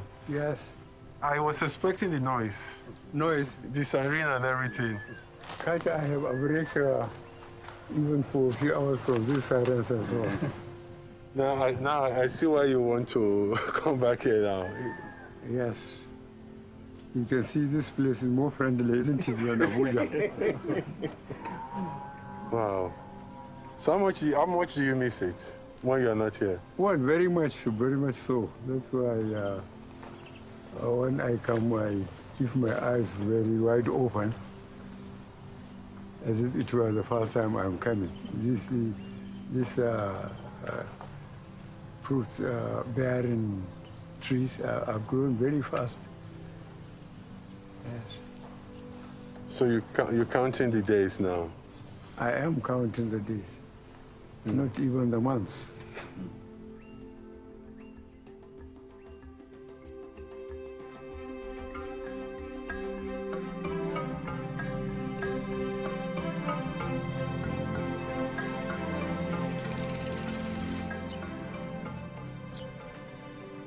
What amazes me is that if you know him now, to me, is the same Buhari I knew, 1953. He's a good listener. He will accommodate you, listen to you, and he will never fight back. If you are not hardworking, if you are not honest, if you are not dedicated to your duty, don't come near Mr. President Buhari. He has a very long face, but you have to catch up. He looks after the welfare of his staff, especially his close aides. He makes sure everything is well or is fine at home front, because he asks questions. That's how is everything going on? And whenever there's anything, he takes your problem as his own problem. The ordinary people are his friends. And then Kaduna, you come and see them in his sitting room. They are not only in the sitting room, but they are on his dining table, eating with him. There wasn't any day you go to Sultan Road #1 that you will not see people queuing, and that he will not attend to you. When he goes to his farm, the only thing you will know that he is not with them is because of his white dress and height. He mingles with them. When we're going to the mosque, we enter the normal place where other people are and join the queue from where we find it. We don't overstay our queue. And normally, during Christmas or Salah, the father buys a dress for his children. And from 1996, when I started working with him, up to this year, he will buy me Salah dress. Every Salah. So along with his children. So I'll have my own children, my own Salah dress.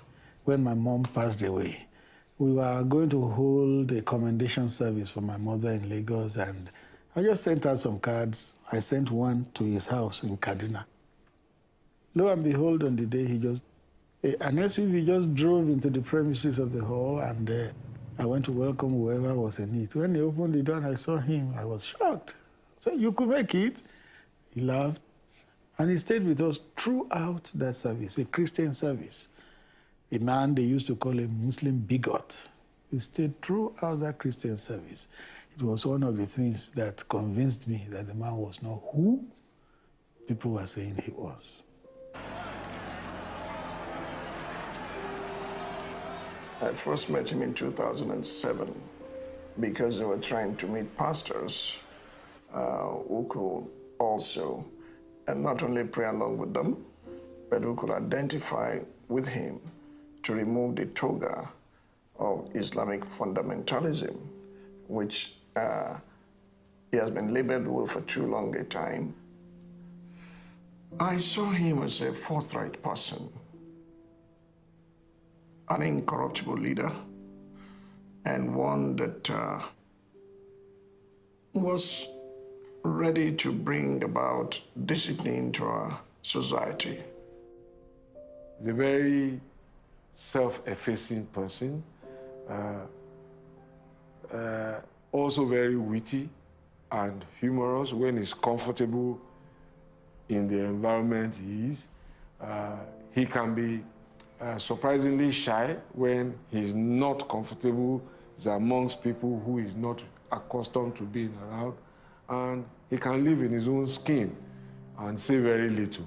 But when he's comfortable, he can be a pot of good humor. I got to know him from about 1976 when he was the Minister for Petroleum. And I was working in the presidency. You know, he has this expectation of people to take their responsibility seriously. He gives you an assignment, he expects you to carry it out. Mr. President.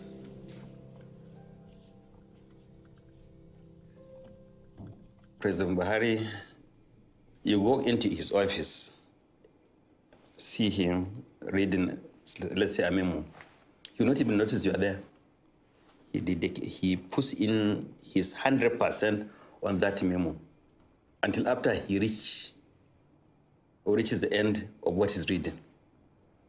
He does not even know somebody is there standing.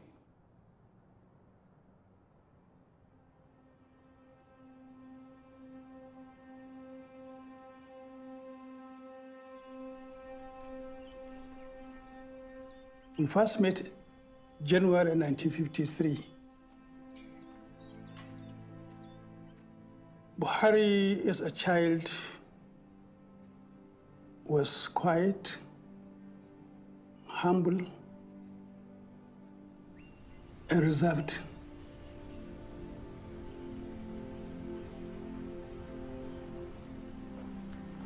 There's one thing I also learned, that you lost your father very early. How was that growing up? Yes, well, it was a difficult time. I didn't know my father, so I was an orphan, which means I didn't enjoy the protection of a father. I didn't know my father. And I went into a boarding school for 9 years. 3 of the primary school and 6 secondary school. Yes, I miss my parents, but I was lucky. We were a generation of lucky people. His father passed away when he was 4 years old. His father had 3 wives. Muhammad was the youngest of 23. He had sort of surrogate fathers throughout his career, including within the military and including within the school system. He was brought up by his senior brother, who was a teacher. He is one of our teachers. So he had a good home training under the care of his senior brother. President Buhari is my uncle. I'm his nephew. My name is Amandaura. His mother, Hajia Zulehat Musa, is my grandmother. Her first child was my father. Her last child was Muhammad Buhari. My father was his guardian, but it was tough for him, but tough for us also. Life was very tough in those days. You went to school in the morning, you came back and you go to the bush, collect firewood for the night reading. We had no lamps in those days. We used firewood to light, and we had slates, which we wrote chapters of the Quran and read. And so you have one chapter, you read it during the session, and then tomorrow morning you wash it, and another chapter or a piece thereof is written, and you learn it by heart. So when I was away from home, I think I was constrained to behave myself because there was nobody to rescue me. So I was behaving myself. As I said, I became a class monitor, I became a junior prefect, I became senior prefect, I became a head boy. You know, boys will be boys. You will transgress on occasions. You will be late for school, refuse to attend lessons sometime, go out to play, and that will be severely punished. Whoever did that will be punished. And the teachers were, I wouldn't say harsh, but they were disciplined. They taught us discipline. If you transgress, they lash you. There was discipline in schools then. There's corporal punishment. And I think to a certain extent, it molded the minds of the children and so on and so forth.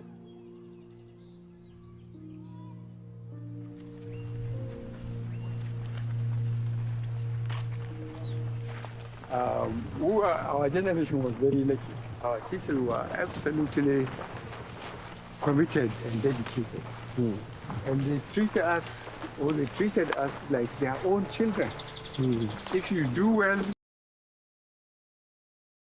you are praised. You are brought before the classroom, your work was shown and you are praised.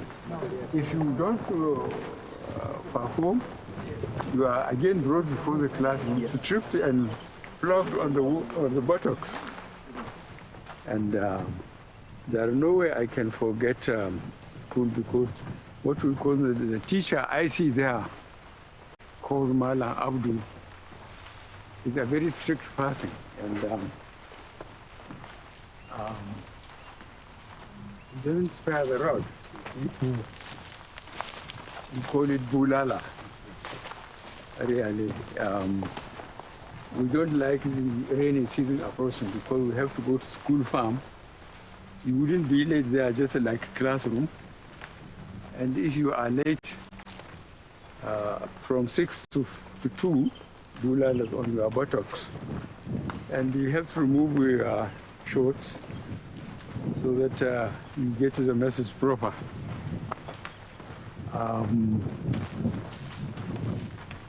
Among the teachers, I could only again remember our Arabic teacher. No matter how hot it is, he comes in with a turban. And every week we are given to recite part of the Quran. Every week. And the only thing we can do to avoid it is to report sick if we haven't recited the party given that week. So we report sick. But even if you report sick, then you are stopped from going to a breakfast break until you recite the bath you are given in the class. I'm sure you didn't get too much Bilala because you are always like a leader in class. You will be very surprised. I got a lot because I try to avoid going to the school farm. And if you miss it, you are not allowed to go on breakfast break. So you will have no break until the school is closed. But what I do between the first whistle and the last one, I go over the wall of the school, rush to home, and sometimes I'm eating up to the time I'm going to the classroom. And no one could forget those days. Trying to be clever by half. How did a boy from Daura end up in Liverpool, straight out of secondary school? I was picked from here, and then the whole of the north, again, I was the only person picked to go to UK, recommended to go to UK, Elder Dempster. Elder Dempster line. Were given some slots for children from each region, from the north, from the west, from the east then, and from Lagos. 4 of us were taken. And that's how I managed. You can see the system then. Here in Kaduna province, we are the junior part. In Daura here, but I was picked, from the whole of the north to go to UK for holidays. That was my first visit to the UK. And what struck me when we arrived at Liverpool, we went to the center of the Liverpool. Some of the cities in London, then there was a central roundabout in the town. From there, you can go to other places. And when we went down about break time, I saw people coming out. Everybody well dressed up, you know, just the way you are, but almost three-piece, handsome, healthy. And then I reflected a street back here in Katsina on my school days. When I'm going to the mosque on Fridays, blind men, cripples, leopards, people in rags begging for what to eat. So I say, God, how can we understand? That impression is still there in me. You look at people coming out as if they made it up themselves. Very well dressed, handsome. Underdevelopment is terrible. That's the only thing I can say. He was interested in science at the time. He was thinking of becoming a doctor. You know, he was born in 1942, you know, sort of the end of colonial era in Nigeria. They didn't really have a medical school yet at ABU. It turned out not to be a career path for him, although it was an interest. When he was finishing up secondary school, the Emir of Katsina, who was the neighboring Emir to Daura, was encouraging young men from the north with leadership potential to go into the officers' training. The Emir of Katsina then, he sent Hassan. It was no longer a profession for the poor. My height was a disadvantage to me. Then there were cadets only in government colleges. Zaria, Kepi, in the north, I don't know how many in the south. The provincial secondary school, which was my school, they were not given army cadets. But the Emir of Katsina wanted to make a case to late Sardona that he wanted a cadet school, a cadet in his secondary school in the state. So the Sardona told the Prime Minister, and the Prime Minister told the Minister of Defense. And then Katsina had a cadet. And then a retired ex-World War II veteran from Katsina was made to be in charge of the training. Just because of my height or something, I was picked to be the sergeant. So from there, I was impressed by the military discipline and so on. So when I left, I just went straight to the army.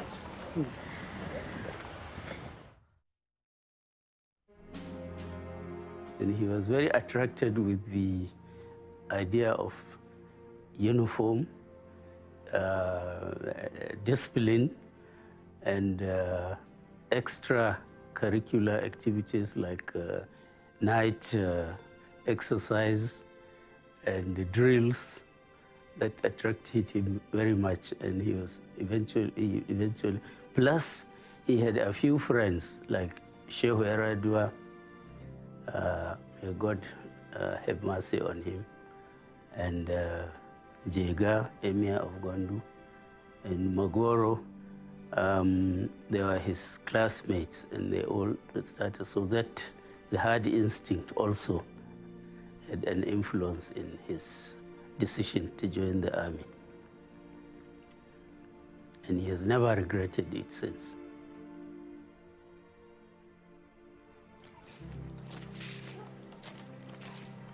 It must have been something for him.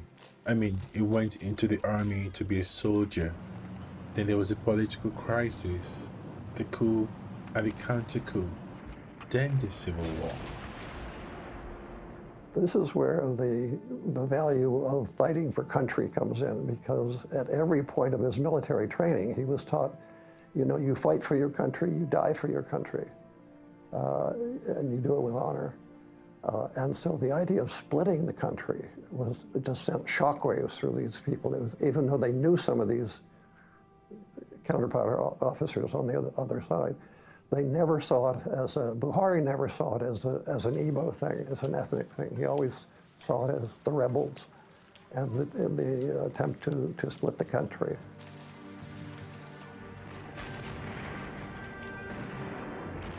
His battalion, the 2nd Battalion Nigerian Army, he was number 2 in the battalion. They were the first to fire shots. A battle in which they were advancing and the opponents, the rebels, shot at them, and the fellow on his right was killed, the fellow on his left was killed. But he was unscathed. It was dreadful, dreadful. I was so afraid reading the dispatches to see the casualties, and I always pored over the casualties to see if his name was involved. The Biafran Civil War was one where you didn't know you were going to survive. They were hacking their way through the rainforest, which was very different than the dry savanna in the north. And his men had to be sure to take health precautions, change their socks, not get fungus in their feet and things. So he was always concerned with the welfare of his men. I think even his critics would say this, that this was a young officer who took his leadership seriously.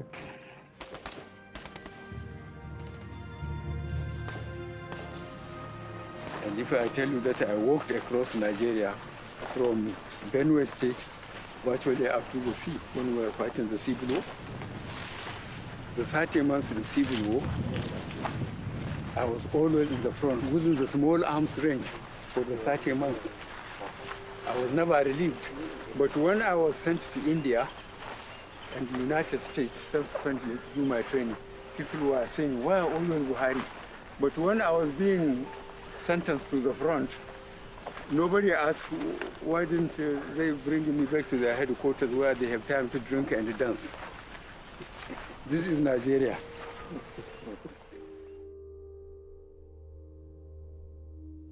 There was a bloodless coup today in Nigeria, which is Black Africa's biggest and richest nation and the world's 8th largest oil producer. The overthrow of strongman Major General Yakubu Gowon.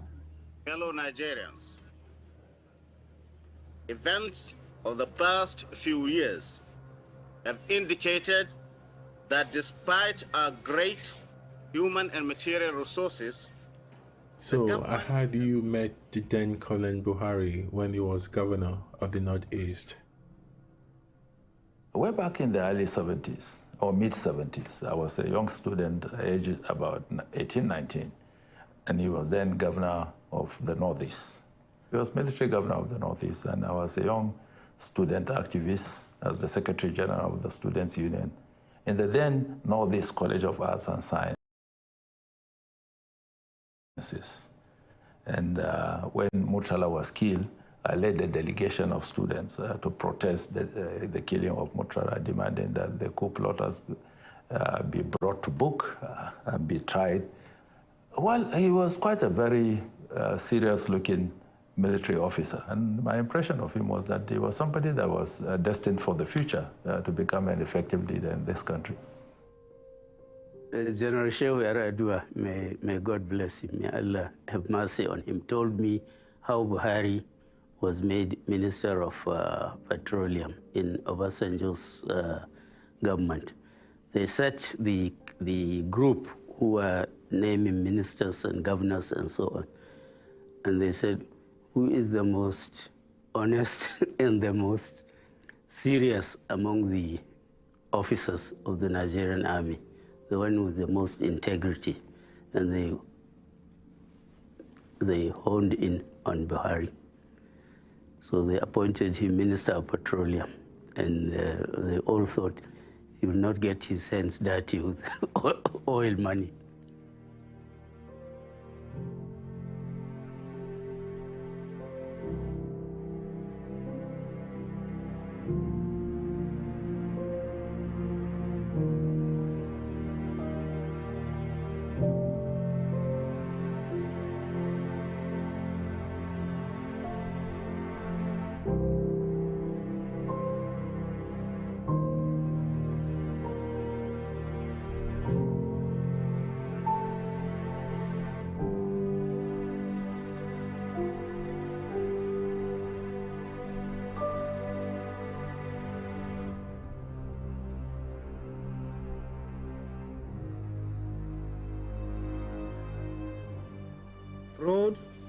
indiscipline, corruption, squandermania, misuse and abuse of public office for self or group aggrandizement, which had assumed debilitating proportions in the last few years, will be dealt with ruthlessly, no matter whoever may be involved.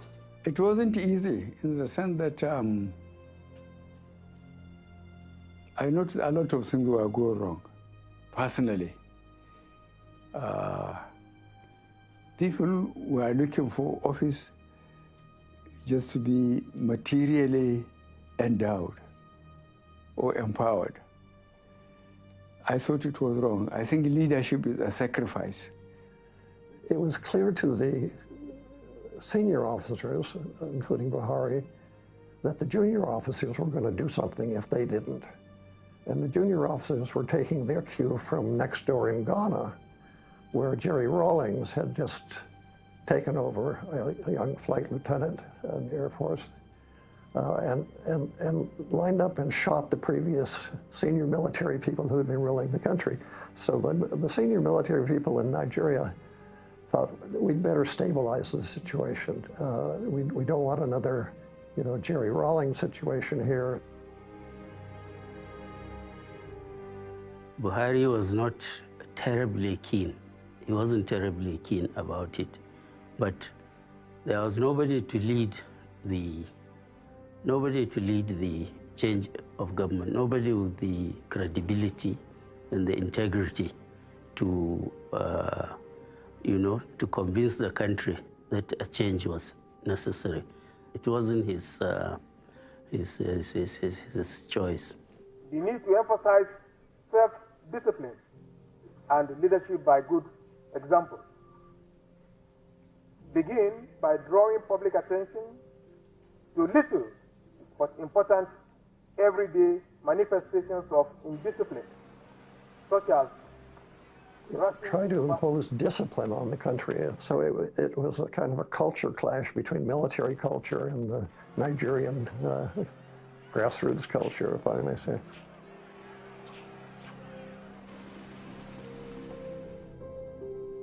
The night of the coup, you were with him, right? I was in Lagos and we had dinner and then we talked until about 11 p.m. Then I went back to my digs. We had no idea, no inkling whatever, something was afoot. In the morning, one staff came and told me, look, there has been a change of government. Your uncle has been deposed. The coups in Nigeria have a history of being very violent and very bloody. So I pray to God that they don't kill him or injure him or something of that nature. The people who know him well said he was aware, but the only way he could have prevented it was to execute, 6 or 8 of the senior officers, and he wasn't willing to do this. I think he prevented a more serious situation, because when you start killing officers, who knows where it's going to lead.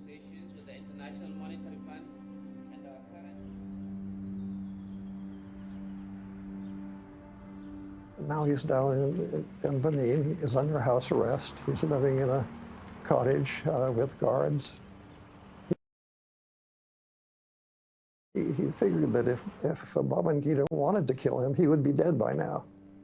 So it was really a question of just marking time and using it to realize, well, this is the end of his military career, and it was possible for people to visit him, but only with the permission of General Babangida, who is now in charge. He was detained for 3.5 years. I went to see him regularly every month in Akure and in Benin. Very restrictive, and it's very boring, and he didn't know what eventually the government would do with him, and he was only released on the death of his mother. But throughout, I think his spirit never for a moment broke, because So many people gave me messages to tell him to say, please write to Babangida and tell him, since he has taken over, let him go. He said, no, I'll never write to him. I'll never talk to him. His spirit never broke throughout the 3.5 years.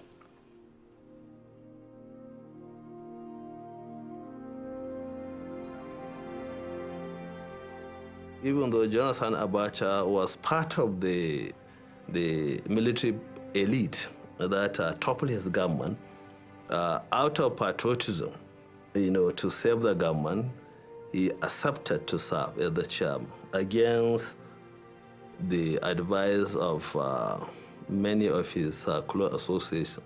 He said, no, it is not about Abacha, it is not about toppling of the government, it is about the country.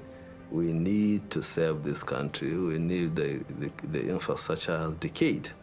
So he accepted the chairman, and quickly he assembled some professionals, largely young men, and we went into work.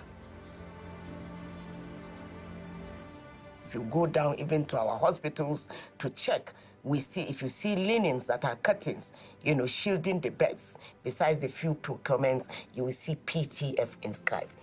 If you see the roads today and you go through from north to south, there hasn't been any corner you will go through without seeing the project of the PTF. If you see hospitals with equipments, basically even in the theaters today, you will see that you will have the little, inscription of the PTF.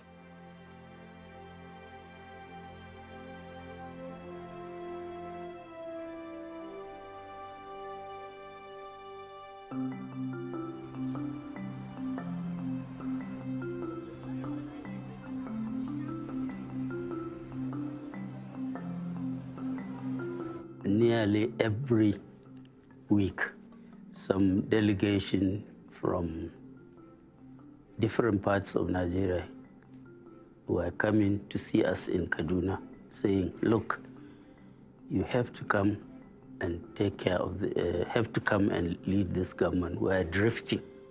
We're going back to the 1983 period.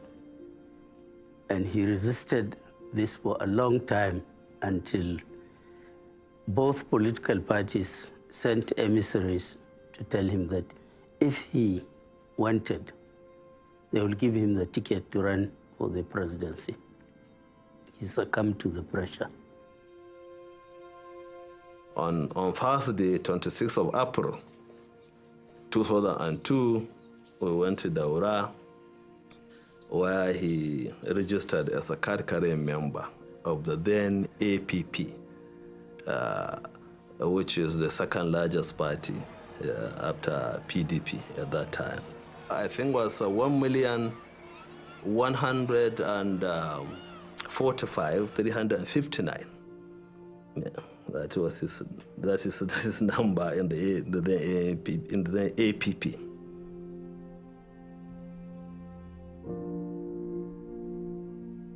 I received a phone call, and they said I should help them look for a vice presidential candidate. That's Christians from the South. We couldn't make any headway, and we decided to lay down. Until January 15 at 12 noon, I received a phone call from the general. He said, I prayed my own way, and I want you to pray. I would like you to be my running mate. My first response was, thanks, but no thanks, sir, because I'm heading a group, and I've given them my word that I will neither join partisan politics or seek an elective office. But even within the group, they said, you have been positioning us for days. We are now saying you must take this. Long story cut short, by the time I called, Pastor Adeboye called everyone, contacted this and that, the rest is history. I had to team up with him to become his running mate. And it was such an experience that I cannot forget. Character, credibility, competence, integrity, those are the issues.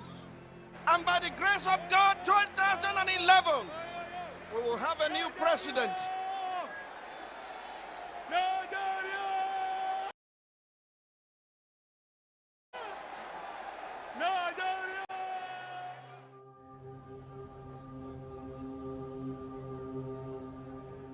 All the three elections were rigged, massively rigged. Let me give you an example. 2007, after our lawyer made his submission to the Supreme Court, I went to his office and I asked for the results of just one of the states. He gave me results of Imo States. I went over carefully over the results. And then they just say, PDP, that's Umar Yar'Adua, 25,000. Buhari, 5,000. Round figures throughout, round figures. The winner of the election, Umar Yar'Adua, himself said the elections were faulty, if you recall. After you know you won in 2003, rigged. You know you won in 2007, rigged. You know you won in 2011, changed, rigged. What will you do? In is the third and last one for me, since after it, I will not present myself again for election into the office of the president.